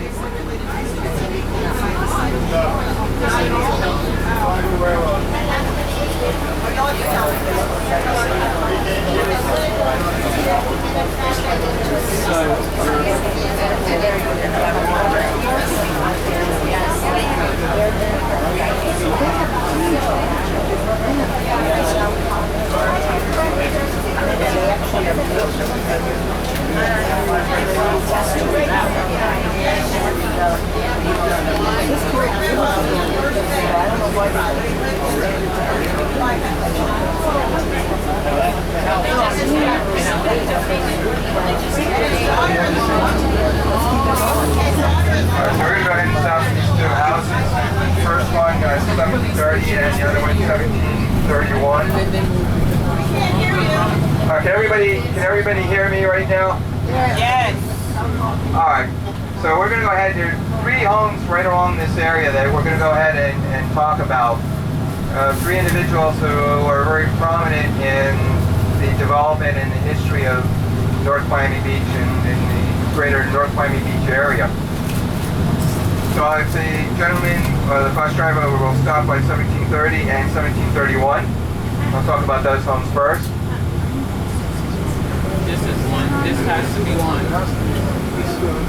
This has to be one. Alright, so we're going to start here at 1731. This is the D.S. Campbell residence here. There's a on the State Historic Register of Places. And this was the original home of Dave Stewart Campbell. Dave Stewart Campbell was the first mayor, or one of the first mayors. No, you got the wrong one. This is Tibbetts. 1730, 1731. All right, well, it's 1634 is D.S. Campbell, and next door is what is yours, 1700? all right. The destination report says 1730. This is 1731. This is Tibbetts. This was the developer of the community. But go ahead. I'm not. All right. So anyway, 1731 is Tibbetts. 1731 is Tibbetts. That is correct. You're right. 1731. All right. Anyway, so this is the Tibbetts house, the original developer of the area. Yes. And Florida City's finance company was his organization, and he was the owner of that, along with his wife, Beryl B. Tibbetts, and a gentleman by the name of E. Hiles. This is the original home built in between 1920 1921, thereabouts, probably. Interesting, the style is sort of like a cross, but it's been termed more Mediterranean revival than mission style. There may be some debate about that, but anyway. He was the president, and they used to say that the MC used to stand for Master of Ceremonies. And he was a very outgoing, very publicly oriented individual. We're going to go ahead in a little bit and see where he is buried, but the Florida City's Finance Corporation, in 1926, went bust. The boom went bust, and he ended up losing the property. His family was in it for a while, and then went to Bruner, and then from Bruner, obviously, to... No, Brunner didn't live here. No, Brunner lived there. I think Tibbetts lived here for quite a while, but ultimately, anybody familiar with Mike Gordon Seafood? Yeah. His ex-wife lived here at one point. In this one. But I don't really know how many. There are a lot of people really did live. You would know that better. But D.S. Campbell never lived here. What happened to Tibbetts is here for a while. His wife was named Beryl B. Tibbetts. She died in the 1940s. And after that point, then the property was sold, and after she passed, and then eventually it came into your family's possession. That's my understanding, anyway. In the 1970s. Right, that was much later at that point. Alright, so at this point, the style is mission style, Mediterranean revival. There's some debate as to whether it's one or the other, but very interesting Mediterranean influence and all the Spanish influence. The only thing that really changed in this house, you'll see the pictures in the library, there was a lot of awnings, and the awnings made it look very nice. But those, after the 1926 hurricane, I'm not sure they ever existed again. I think they were like pulled out of the walls, and that was the end of it. Because it never existed when we had it. So there have been some changes, obviously, over time to the property. Some, but not many. Some are not much. There's covers over the windows, but nothing. The windows are still there. The original windows are still in that house. The original double hung windows with those big, clunky metal things that make the windows go up and down, they're still in that house. All right, so the next house we're going to go to, 16, is Zimmerman. The Zimmerman house over there.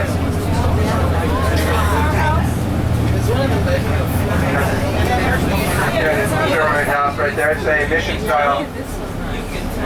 Very, very nice. It's a very, very nice home. Owned by a man named Louis P. Zimmerman. Louis P. Zimmerman was on the first council of the town of Fulford. Yeah, it was a truck sign, I believe. Excuse me? Very, very elegant house. Very nice. 16. Okay, go on. So, anyway, actually 1631 next house over, but it's still a very similar style. Mission style was very popular in the 19 teens up to about the 1930s. Louis P. Zimmerman, as I said before, was a real estate person. He was on the first councilman of the town of Fulford.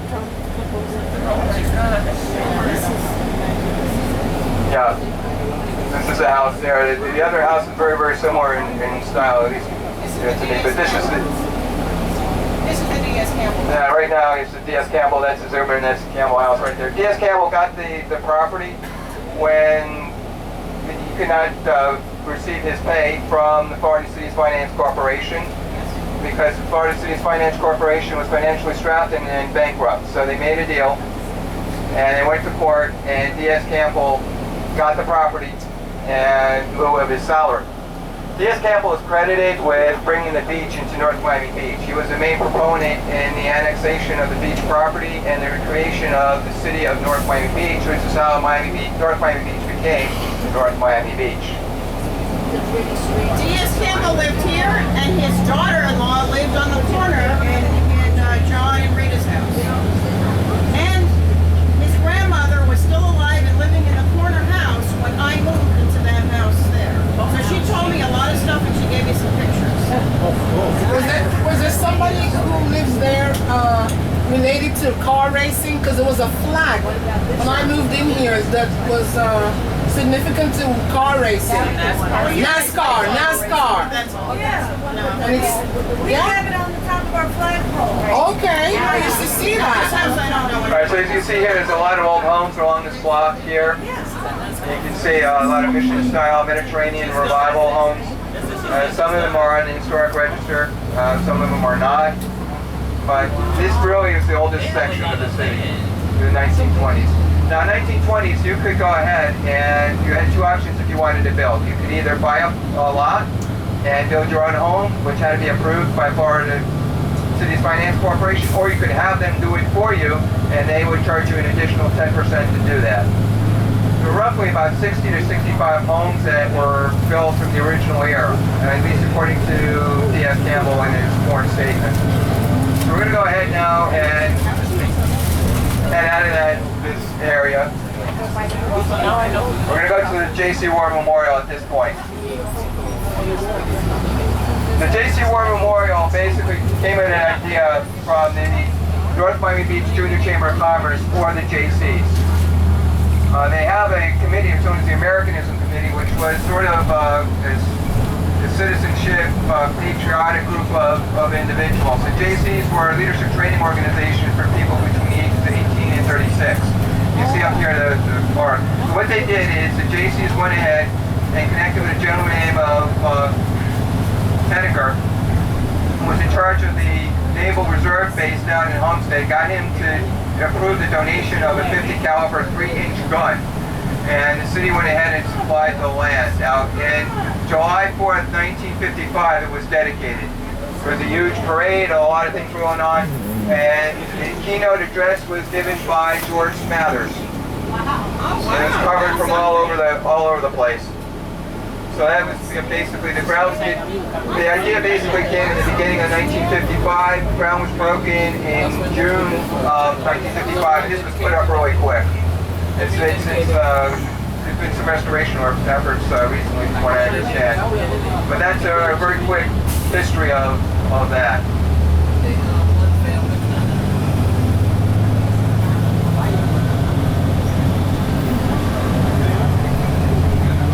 Alright, so now we're going to be going ahead to Fulford Elementary. Talk a little bit about Fulford and the Fulford Homestead.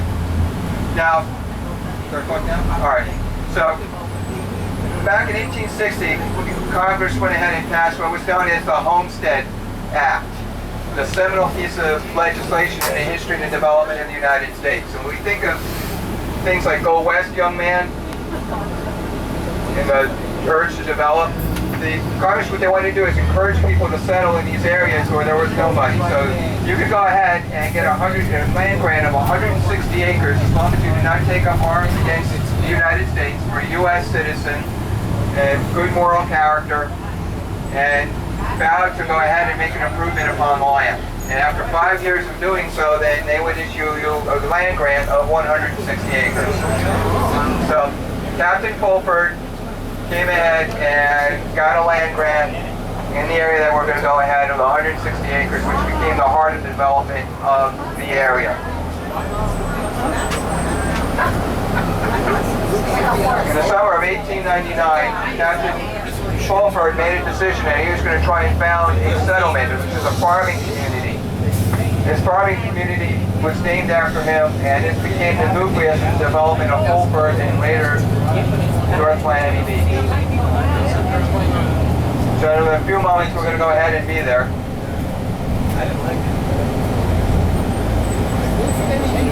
Who was talking about a NASCAR flag? I used to see it all the time on that house. NASCAR was established in 1948. That's the year I was born. So I just remember. I don't know what the connection was, but I wondered, I wonder if the president was there, or maybe they just know. But it might have just been a race car fans. She said she still has it.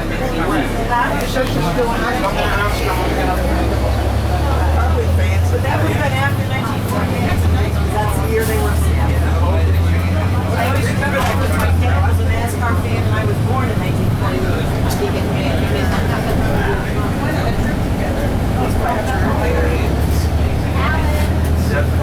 Okay, we're going to go ahead now to the Fulford. We're approaching it right now. This is a part of the original homestead of Captain William Hawkins Fulford, 160. What you're seeing now is Fulford Elementary School. This school is historic in the sense that it was the third school, elementary school in the state of Florida to integrate. That was Miss Hamner's class. The first two Miss Hamner's class. basically was Orchard Park in Miami. Second was Homestead Naval Air School. And of course this school. This school is attended by a lady by the name of Barbara. Oh man, I just forgot her name, but believe it or not. But anyway, they went ahead and integrated the school. Wow. Now, the first secondary school to be integrated in the state of Florida was integrated in North Miami Beach High School. Now, you're thinking, well, wait a minute, there was no high school in North Miami Beach at that time in the late 1950s. It was a junior high school. Yep. Yeah. But it was the first one that was integrated by Rosetta. That was JFK. Yep. Okay. So that was Rosetta Pearson. That was the first. Rosetta Pearson is the name. Yeah, Barbara Pearson. It's the mom. Was the mom. And the mom was, I think, Dottie. But anyway, so what happened at the time is that there was a lot of integration, a lot of things were going on, but it happened, it was very peaceful here. There were nobody was shot, nobody was killed, there were no mass demonstrations, there was no major issues going on as far as that. There was a lot of media coverage and so forth, but basically it was very, very smooth. In fact, I gave a talk on the history of school integration, and this Pearson showed up. So it was really kind of neat. I was talking about her, and I didn't know that she was there. And that was kind of wild. So be that as it may. So this is very important in terms of the integration. And what fostered a lot of this was the development of an area known as Washington Park. And Washington Park was first platted in 1912, 1913 by a lady named Emma Stevens. And it was presented or marketed as the American dream for returning African American or black servicemen. In the May, a lot of development happened in the mid-1950s up to about 1960. Any questions? Yeah, That was a cafeteria. Right, but a lot of people think that's the front of the school. The corporate house was gone. It was destroyed in a fire in the I work at all the 1950s. schools up here. In fact, when we go ahead and we get out, I have with me a picture of the original homestead home. Offices, but they don't know it's the cafeteria. And then the side is the actual front of the school. That's the original front entrance. Yeah. So before they tore it down and rebuilt it.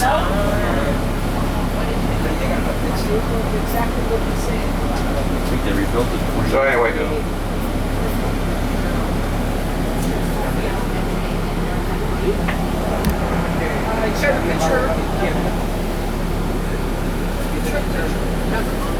all right, so are there any questions? I have a question. So, what year was Otis? Otis Elementary, my understanding is 26 and then around there. Fulford was what year? Fulford Elementary, I don't know. William Jennings Bryan. North Miami Beach Junior High, which is JFK, was the first integrated school in the state of Florida. Correct.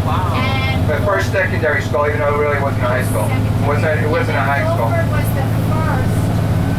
Fulford was the third. In the state? Or Correct. The first was Orchardville, that's what they called it down in Miami. The second was Air Base Elementary down in Homestead, and this was third. So the 305 in all of Florida was the first to integrate. Correct. Because the north part of Florida is basically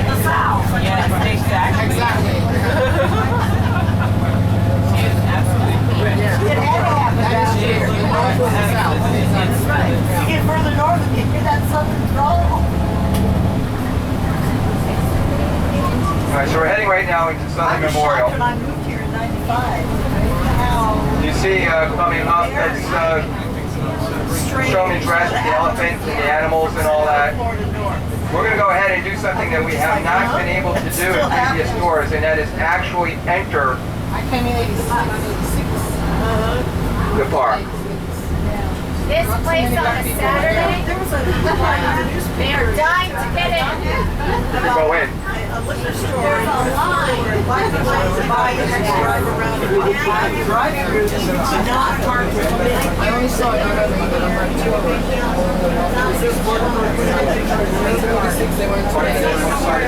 Well, there's always been a portion mark. There's always been here, but I'm not sure how visible people were and beautiful things. They probably. So normally the tour is on a Saturday and we park outside and we walk in and you can literally get hit by a limousine or first a car. It is crazy. So today, and it's even nice that they would allow us. One year we got thrown out of here. But not until, I would leave of course, until we were done. We were so quiet. We were on the older part of the grounds, which no one really is being buried anymore because they're all, taken full. And, but on a Sunday it's much quieter because it's more expensive. It's like having your wedding on a Saturday night is more money. It's twice as Buried much. on a Sunday is expensive. Stop the bus right here. Good. This would be a good area. Yeah, let's go out here.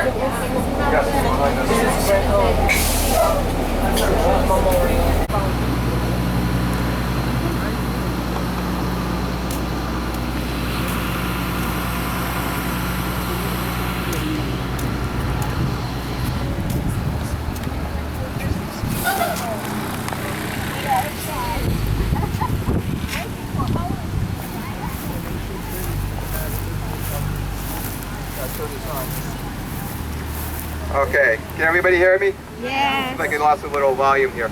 Alright, so we're in the Southern Memorial Park, which was created in December of 1941 by Jane Kaplan and Associates. A lot of the mayors and a lot of the people that were instrumental in forming the history of this area are buried here. You see behind me, the first mayor of the town of Fulford, R.E. McDonald, is buried here. R.E. McDonald right here. His wife Minnie, his son R.E. McDonald Jr., and his brother Josephine McDonald. Thank you, man. So R.E. McDonald was a very, very important figure in the development and the history of the area.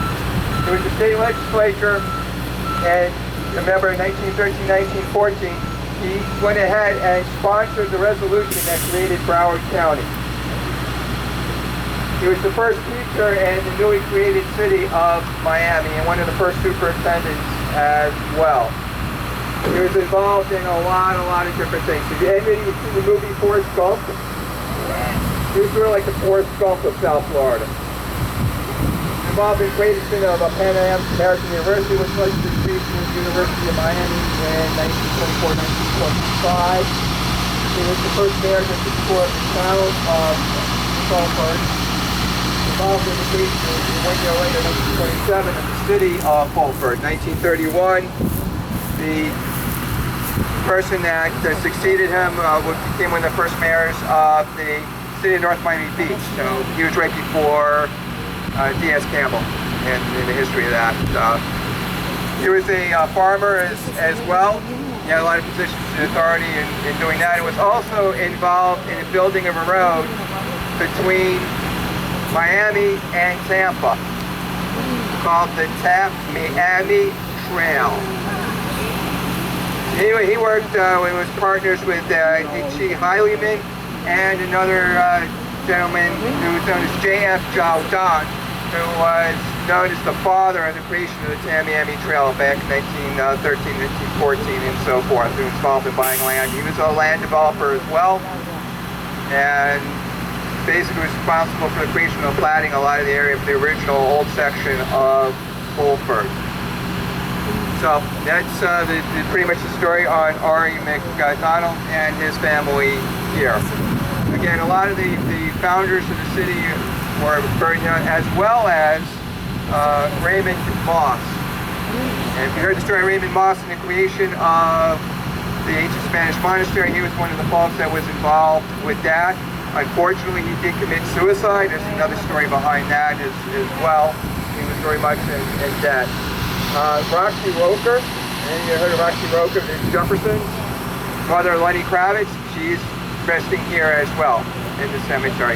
We're going to go ahead right now, and we're going to go to two grave sites, one of which is the Tebbets and his family, Farrell B. Tebbets, and of course, Leif Allen and his family. Yes. What's the elephant for? Okay, the elephant, as I mentioned before, is part of the area known as the Showman's Rest. The Showman's Rest is a group of, they have chapters throughout the country. There's the people involved in show business. And so what happened is they formed a benevolent association, and they went ahead and bought plots so this way people would have places to go ahead and play. It's circus, basically, circus club. And that's called the Physical Arts Club. Actually, anytime you want to come by and take a look over there, it's really interesting. We have a lot of the performers engaged by the performers. And it's very interesting to take a look at the vendors. But it is the largest one in the country. I think it's about 3 or 4 of them. And that's why everyone knows why the elephant and the lion, I think it is. So, the history. All those animals that are over there to illustrate this area were handmade by an artisan who had been a circus performer. Oh, interesting. Okay, so our librarian is saying that all those animals there were handmade by an artisan. Who was a circus performer. Okay, so let's get on over to the Campbell and the Tebbets and Hanford rescue station.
This was the daughter of Leif Allen, you know, that the library is named after. This is her husband. This is the wife. And that's the...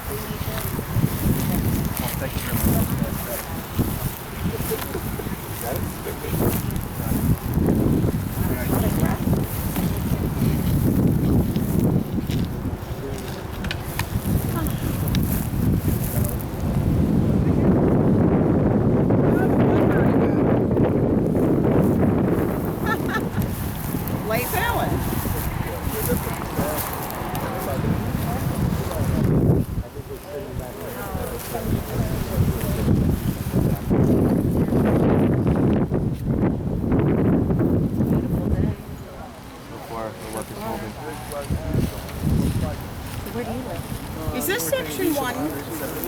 Section 1786. Mike wants to live one. Oh, okay. 'Cause I never came to find out where they were, but I know they're in section 1. Here is section 2, from Okay. like over there. So it's very possible it could just be It's in probably around in, Yeah. I mean, you can check the park office. Yeah, no, I intend, but this is where it is anyway. In this general, I forgot all about it. I should have brought the papers. that would help. Yes, it would help. I don't know where you're. I don't know where they are. Okay. For sale if anybody wants them. All right. All right. Can everybody hear me? Yeah. All right. So we're now in the first. We're in the Portal Garden, which was the oldest section of the cemetery. Now we're going ahead to a little bit of the newer section, but not really all that new. All right, so you see here the grave sites. You'll see the grave sites of William C. Hanford, who was married to Lenore Allen Hanford. If you know that on 164th Street, her idea of the development at that area was her dream. And she deeded a lot of the land to the city to be able to beautify it and to create that look. Hanford Boulevard is named for her. All right. Her father, a gentleman named Lafayette A. Allen, or Leif Allen is what he was known as. If you know the library, Leif Allen Library, the library is named for him. He was one of the original developers of the city. In 1912, he went ahead and bought 100 acres of the homestead that we just went at William Hawkins Fulford, and made other purchases, eventually put together about 557-acre tract that he went ahead and started to develop. Now, his idea was to have 80-foot wide boulevards. The names would be from names of plants, all this kind of stuff. But eventually he ran into problems, and so in early 1922, he went ahead and sold his holdings to Tebbets, and Tebbets then acquired other land in the area, including the area by the racetrack and all sorts of areas around town, and put together about 2,500 acres, and that development became known as Fulford by the Sea.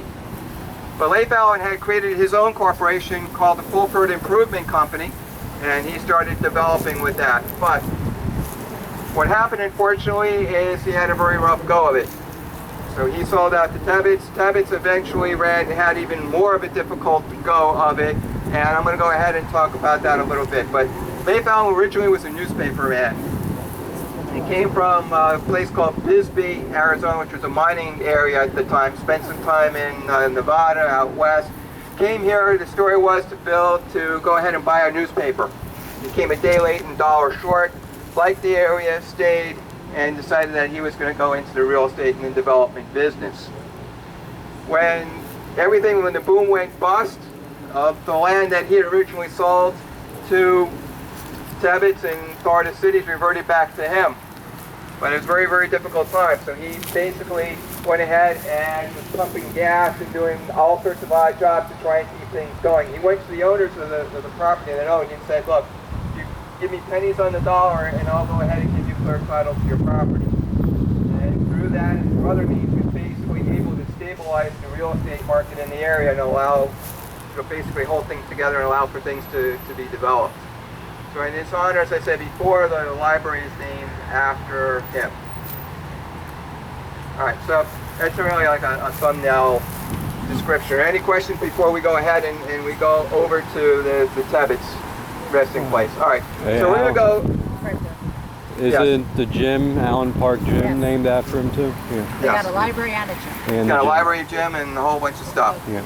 All right, so the weather's a little bit inclement. We're going to go ahead. Oh, thank you very much. We're going to go ahead and go over about four rows and 2, 3, 4, 5 rows over, and 1 row this way, and you will see right here Merle B. Tebbets and Merle C. Tebbets. Right here, a dual flat. Wow. Okay, so Merle C. Tebbets dies of a heart issue in 1844. After he sells out and the boom goes bust, he's a salesman. When the boom went bust, the proverbial manure hit the rotund oscillator. And there were a lot of angry people. And so the federal government went ahead and indicted literally about 40 people for mail fraud. Basically saying that the claims that they were making were unsubstantiated, they were outlandish, and there was no way that they could follow through on any of them, and everything was false. Eventually, over time, the charges against all of them were dropped with the exception of Tebbets. Tebbets pled out the charge to a 2-year suspended sentence with restitution of one. It's not in here. That's the office. So it's over my Bible. It's more expensive to be buried than it is to be In the back, yeah. More on the roadside. and it's like a private location. You don't have to walk all the way. So, baby, where Basil went over that office, that's where. Right, but then she was cremated, no? Or was That's where they cremated. No, mausoleum. Right. Yeah, that is. They have one of those back there. Back there where you're It's right over there. that little place right here. That's the office. That's why we couldn't find it when we came in here. Now they have a sign. Okay, everybody, so right now my understanding is that we're going to go ahead and head to the... You're going to go to Tico? We're going to pass by. Okay, all right, just want to make sure. Okay. All right, so after all, we are going to go to Tico. And we're going to go to the gas plant, which is really kind of, for me, kind of interesting. I don't know if any of you remember, been in the area for a while, so I kind of missed the ball. Remember that big ball? Some years ago when? Yeah. So part of that property is the historic property. It was by People's Gas in the 1920s. Early 1920s, mid-1920s, it was a gas plant. Originally it was coal gas. And we're going to go ahead and see a very interesting building. It's going to be a brick building. It's going to have gas on it. There are very, very few brick buildings in South Florida because brick was not a material that was commonly used in building around this time. Usually what you would see would occasionally be stucco or Ulitic limestone or coral rock or something along those lines. One of them. So, this is a 1990 was designated as historic. It was a building that is currently preserved. It was believed to be where the compressors were, where the gas was actually compressed. There are a bunch of compressors in there. So it's kind of a unique feature, and there are not too many in the county. It's probably the only one that's continually, according to the designation report, that's being continually used as such. But we're going to go up in a short distance on the right, and I'm going to go ahead and just stop there and see if we can.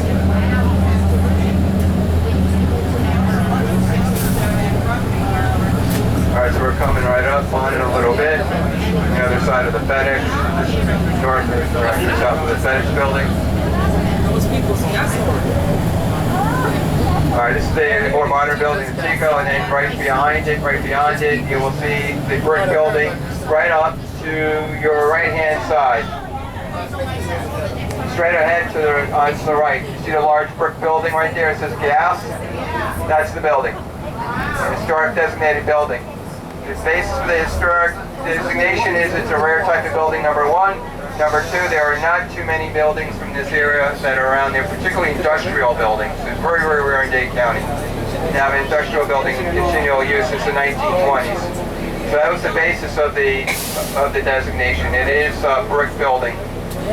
Masonry, brick over masonry. What I could say is that because thankfully it's on the Miami-Dade County Historic Registration, so this property is all getting sold and it is going to be redeveloped. Unfortunately, this building should be staying exactly where it is because they have to keep the building and we don't want to see it moved, and I think it would be a detriment to the architecture and the structural part of it.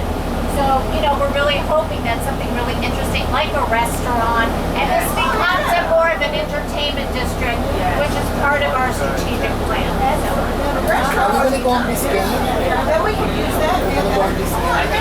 That'd be a gas plant. We could end the tour there, I think, at the gas plant. This is done at the gas plant. The tracks are still there. Alright, this is the building here, so we're going ahead and we're passing it right now. It's largely unchanged since the time it was built, for the most part. The windows have been changed, a few other things, but structurally it's pretty much the same. Alright, so now we're going to go ahead and go to Fulford Fastener, and then there I'm going to talk about the history of that as part of the presentation. Alright, so are there any questions so far? Okay.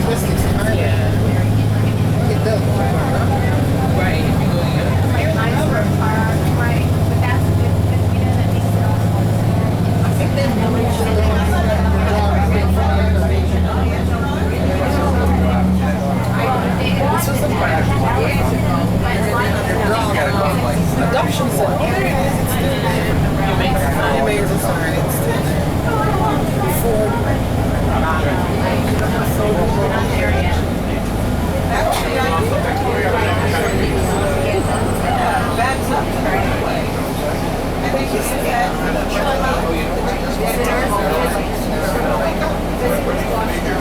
Hey, Alan. Hey, Alan. What happened with the Aqua Ball baseball stadium? The what? The baseball stadium. Which one? Aqua Ball? Oh, they tore it. Yeah, I saw that. Why? I don't know. I mean, it's worked out. There's a lot of development and things that are going on. It may be part of that. I don't know. Well, was it sold? I don't know. It's a good question. They did some rezoning and some parcels around the city. So That was a city. That was a city baseball park.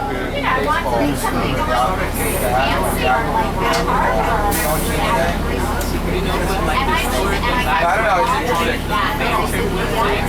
We used to play ball there. Yeah, I know.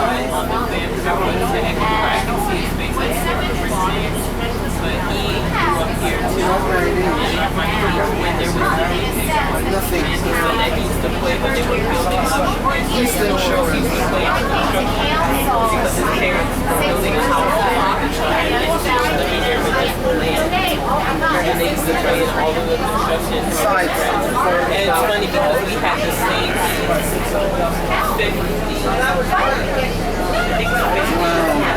we had the same English teacher, and how he went to the same high school. We had the same English teacher. She had worked that long to be able to have her as well as he had her when he was in high school. She lived in Ecuador. Yeah, she was one of the trips, a work trip. She went on a trip and never got here. From here, it was just a coincidence. She was like, oh my God. We did too. Remember we went on that cruise? We went on a cruise, and then we were talking, and then they said, the conversation came up, and they said, we're from Ecuador. We said, and they said, oh, doctor was, Dr. Vivo. I said, so? It was crazy. I said, they moved now, they live somewhere else. They're from here. Jeff, that's his name. Jeffrey. Everything they said it was crazy. They said,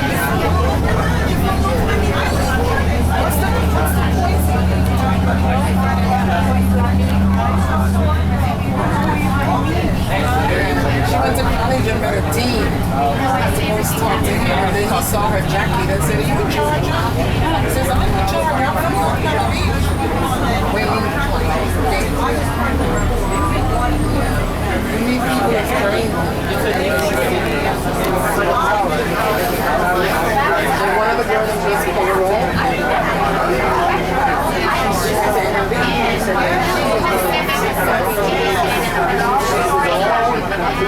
And she's the first school to graduate from That's interesting to know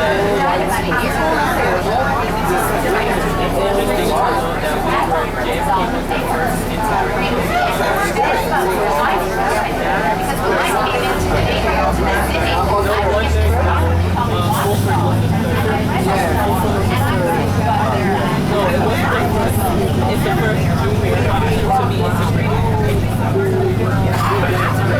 That's why I never had any because I used to explain to friends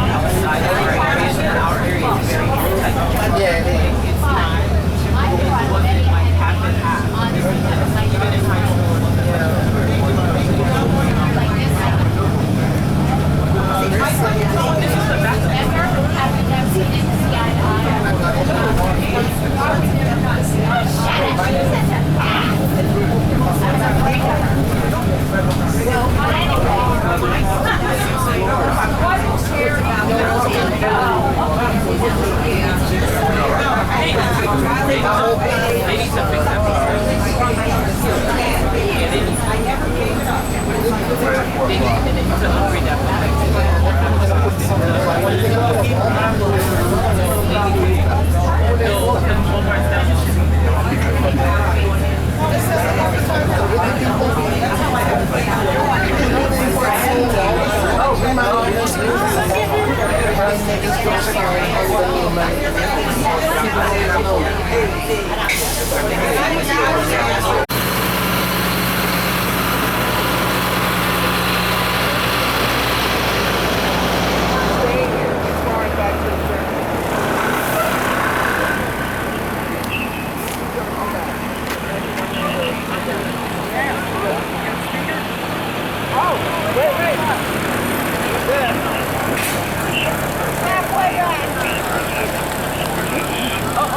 Yeah, you're fine. You're fine.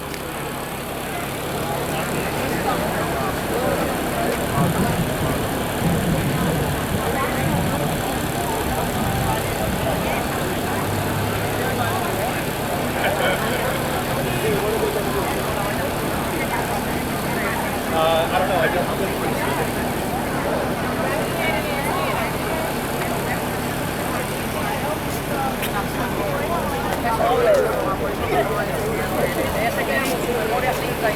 Who brought it off?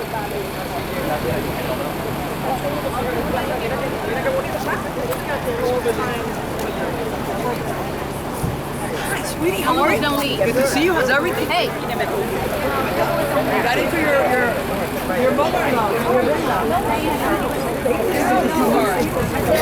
I guess so, it's the city. I mean, I would say. And here's Alan, he's going to I am Gwen Margot. How you doing? Good to see you. I mean, they've already done this, redone this like 3 times, but one of them redid it. Oh no. See, there's a finish on it that one of them sprayed on instead of actually restoring it. That's one of the things. The yellows, the steps. I mean, you could walk into it. You used to be able to walk into it. And that fountain worked for years, but then it didn't work. It didn't work. I guess now. Thanks to you. Wow, very nice. It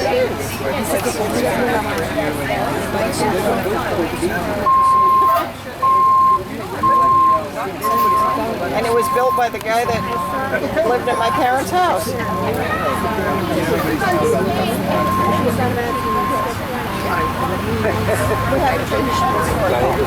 One of them was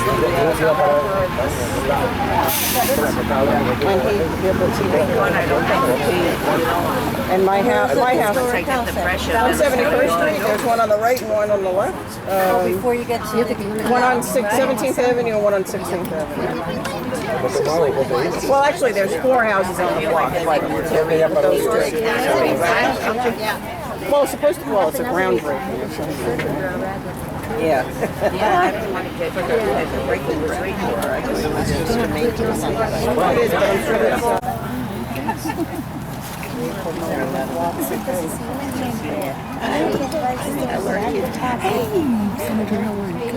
Ladies and gentlemen, my name is Alan Sokol. I am president of the Greater North Miami Historical Society and unofficial historian in the city of North Miami Beach.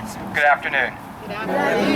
What I would like to do is to talk a little bit about the history of this great structure that we're going to go ahead and have the groundbreaking for.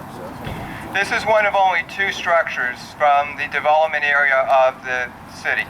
The first being the Fulford Fountain, actually the Fulford Wall, and this being the fountain.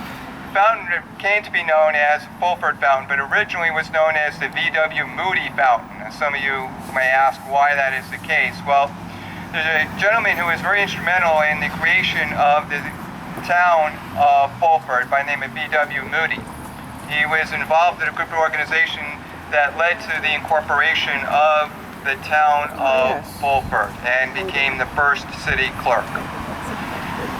This that you see before you is a welcoming structure. It was built to welcome residents and people in the area, as well as to serve as an inducement to buy lots. By August of 1925, the waters have been flowing. This was created over a period of time. It took a long time. There was a shortage of materials. There were other obstacles that existed in the time. The structure itself was designed by a noted architect by the name of H.J. Bestagorian. He worked with some of the Edward DeGarmo and some of the other folks that went ahead and worked in the waters and all that flowed. The original cost was stated as $15,000, which was an incredible amount of money at the time, or so the folks said, but actually got built for about a cost of $10,000. This stood here for a while, and this was one of 4 or 5 that they had been slated to be built. Unfortunately, the others were not built because of money. The developers did not have the money to go ahead and build the others, and this remains as a sole example of the welcoming of all of this. Now, the storm of, or actually more appropriately called the Great Hurricane of 1926 came in September 17th, 1926, and put an end to the fountain, put an end to the fountain, but put an end to the flowing of the waters, did significant structural damage, and it pretty much stayed that way until it was renovated back in 1951. Soon thereafter, maybe within a year or two, there's a story in the lore of a prank. Apparently some kids went ahead and put some what we call powder or detergent flakes into the fountain and flooded the whole area with detergent. I will not vouch for the exact this, but there is several news accounts that this actually did happen. So it remained in that way, and then over time things deteriorate, and back in the early 1980s, again the fountain was in need of restoration. And there were several individuals that were very instrumental in rebuilding the fountain and keeping it going. And one of which is a gentleman, a former friend of mine, Harry Cohen. If any of those who've been around for the city know. And he had some help with some of the local organizations, particularly the Junior Chamber of Commerce, the North Miami Beach JCs, who helped also raise money and spearhead the effort. Now, the funds for that at that time came from private donations. They came from government to state. The city got a grant from the state. The city put up some money, and again, things were going well. But as we see over time, that things sometimes decay, and again, the fountain was in need of some restoration, and the city folks do as has always been done in respect to their history, and went ahead and made an effort to preserve it. And so now we reach the fruitful culmination of this day, when we are now able, through a grant through the city and through the state, to go ahead and have the funds to restore this fountain back to its former neoclassical glory. Without any further statements, it gives me great pleasure to go ahead and introduce a dear friend of mine and co-conspirator of the Magical Mystery History Tour. I will say though, and this is kind of interesting, that we came from the same class.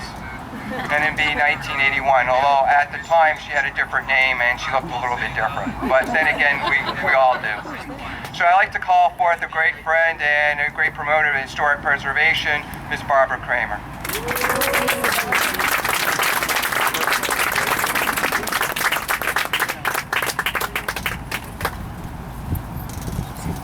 Thank you so much, Alan. And if we can all give Alan a round of applause. He did a terrific job introducing the history of the Fulford by the Sea Monument, and also giving this great tour that we do every year. We really appreciate his assistance with it. What I'd like to do first, before I continue, is to introduce a few very important people in our city, and also that are sitting here with us today. I'd first like to recognize Senator Gwen Margolis.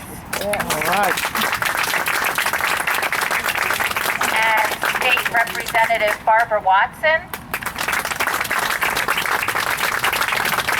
I'd like to go ahead and introduce our incredible city manager, Ana Garcia, and our assistant manager, Esmond Scott, as well as Planning and Zoning Director, Richard Lorber,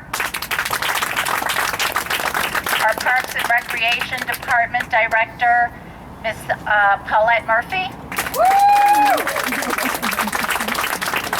I'd like to introduce my beautification chairperson, T.C. Camazuli, who is a big part of this restoration project.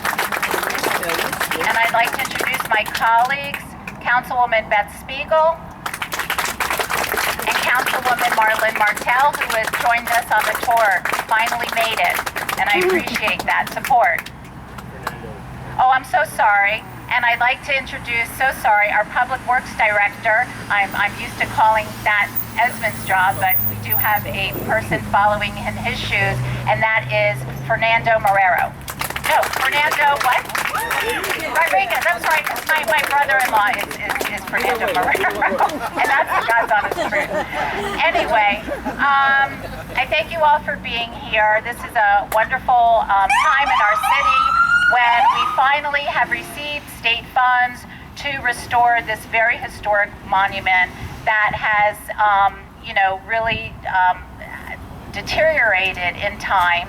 Takes a lot of expense to restore something this historical, and we put a lot of effort first into designating it on the historic registration of Miami-Dade County. And I'm going to ask Esmond, is this registered with the state of Florida or the county? It is. So it is also registered with the state of Florida, which doesn't come easy. And I know that when I came into the city as a council person and being the liaison of the beautification committee, we had many members write letters, council people, including myself, and at the time, the liaison to the beautification committee, Mr. Bruce Lamberto, and we wrote many letters to get this historic significance. So we finally got that out of the way, and then it took years later, and with the help of Senator Gwen Margolis and with the help of Barbara Watson, State Representative Watson, to finally get some money from the state that would help us, because it's not just for our history, it's for our entire community's history, and so we appreciate that very much. What I'd like to do now is introduce to you Richard Heisenbottle, and Richard is the architect that is going to oversee this wonderful project, and he looks quite like the architect that will do the best job just by your appearance. I'm so impressed. And I would like you to tell us a little bit about what is involved in restoring this wonderful historic treasure. And thank you everyone for being here too. Well, after that introduction, I'm not even sure what to say. But I am really proud to be here. It has been a long time that we have studied with the city the possibilities of exactly how to restore the monument, and I'm glad we've finally gotten to the day where we're going to get started on it and actually be able to do that. The funds that come every year, Gwen, through the state of Florida Division of Historic Resources, through the grant program that all of you support, are just immeasurable in what they have done to the entire community. And so it is great to see it happen now here in North Miami Beach, where with this much enthusiasm and support from the public.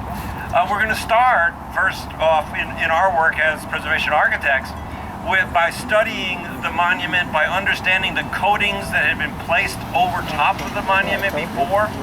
Those coatings are actually trapping moisture inside of the monument. So we want to study how to get those off. We want to study how to waterproof the dome of the monument, because water is physically leaking through on the inside and crystallizing with salts that you would see on the inside. And we want to understand exactly how to perhaps repipe the monument so that the fountains all work properly again when we're done. So we've got a whole study phase that we're going to do first, figure out how to do it right, and then we'll physically get on with doing it part. So with that, I thank you once again for selecting me as the preservation architect, and I'm proud to be in a community that appreciates its history as much as you all do. Thank you.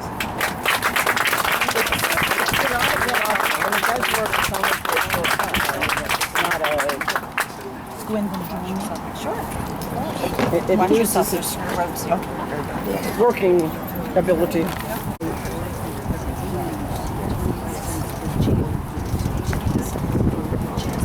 We can bring up the rest of the city council. Councilwoman Martell, Councilwoman Spiegel.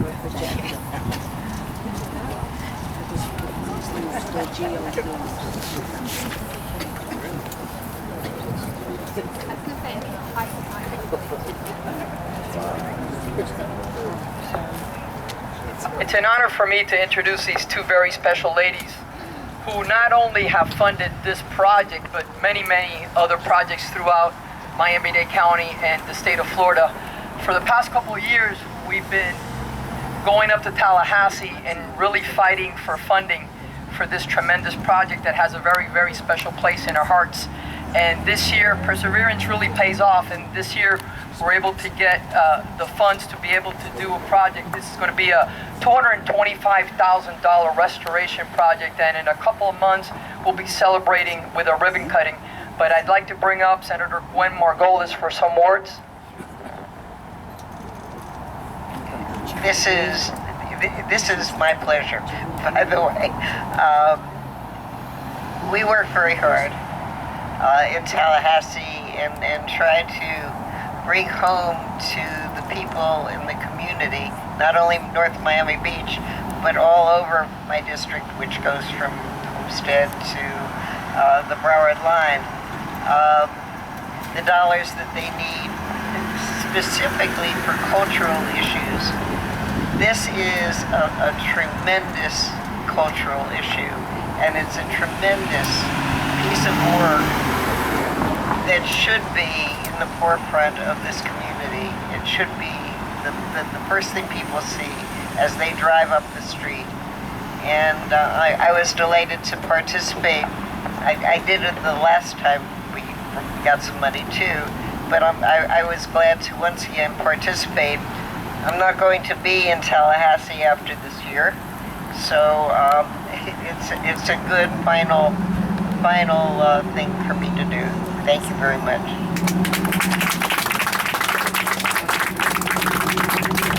Senator, your legacy will live on, especially through projects like this that you have helped to fund. Representative Watson, would you like to say some words?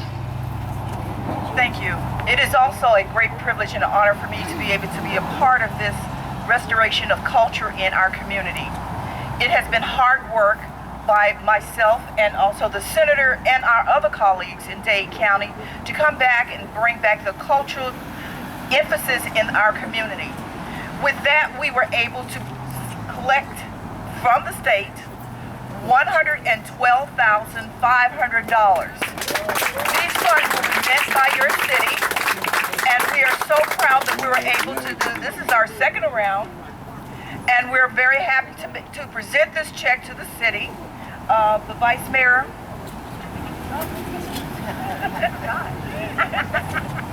Madam Vice Mayor, we present this in the name of the delegation and Gwen Margolis and ourselves as we.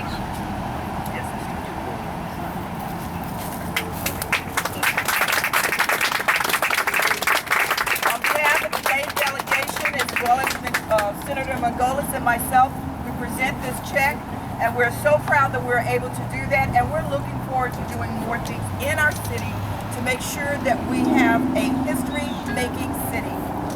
I wanted to make one note in regards to the comments that were made earlier, that in 1926, they were budgeted $15,000 to build this fountain, and it came in under budget. Wow, can we repeat that? So I would hopefully everybody would pay attention to that little note, and we present this to you with great pride. Thank you very much. Thank you so much.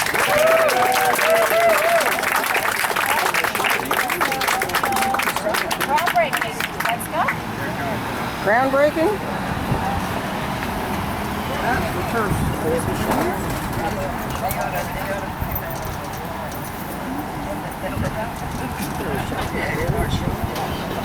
So where are they gonna?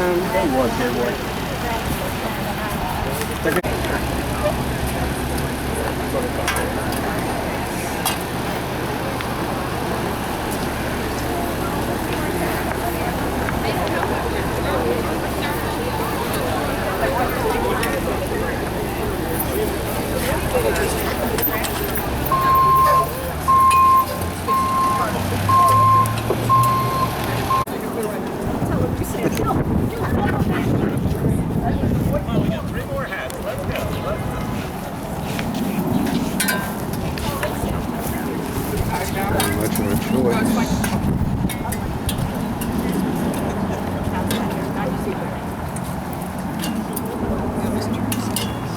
Well, that's it. Like this sideways. Can't get the fountain with everybody. Oops.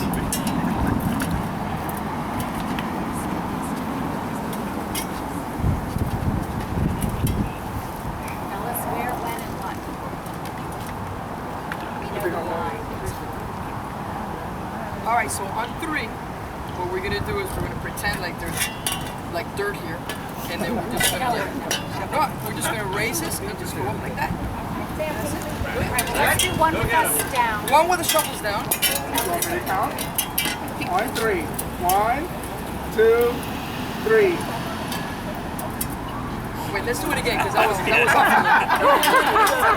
off. Take 2. Here we go. All right. 1, 3. Let's take a couple pictures just with the shovels down.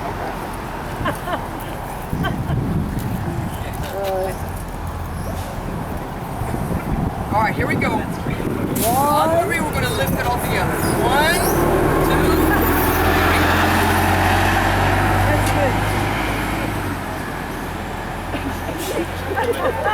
Yay! Yay! All right. Mazel tov. Cookies for all. Champagne for everybody.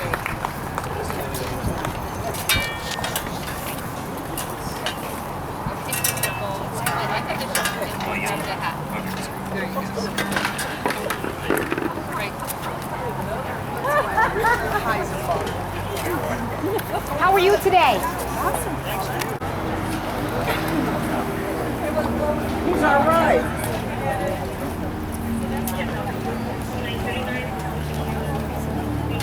Oh, I want a picture of that picture. Me too. It's eating, but you know, I'm supposed to stay. Really? You might think. Not that young. I'm supposed to stay off of it. That's okay. Yeah, but it's hard. You know, to stay off of it. Oh, you can. That's why it was so nice when I had Thursday already. See, I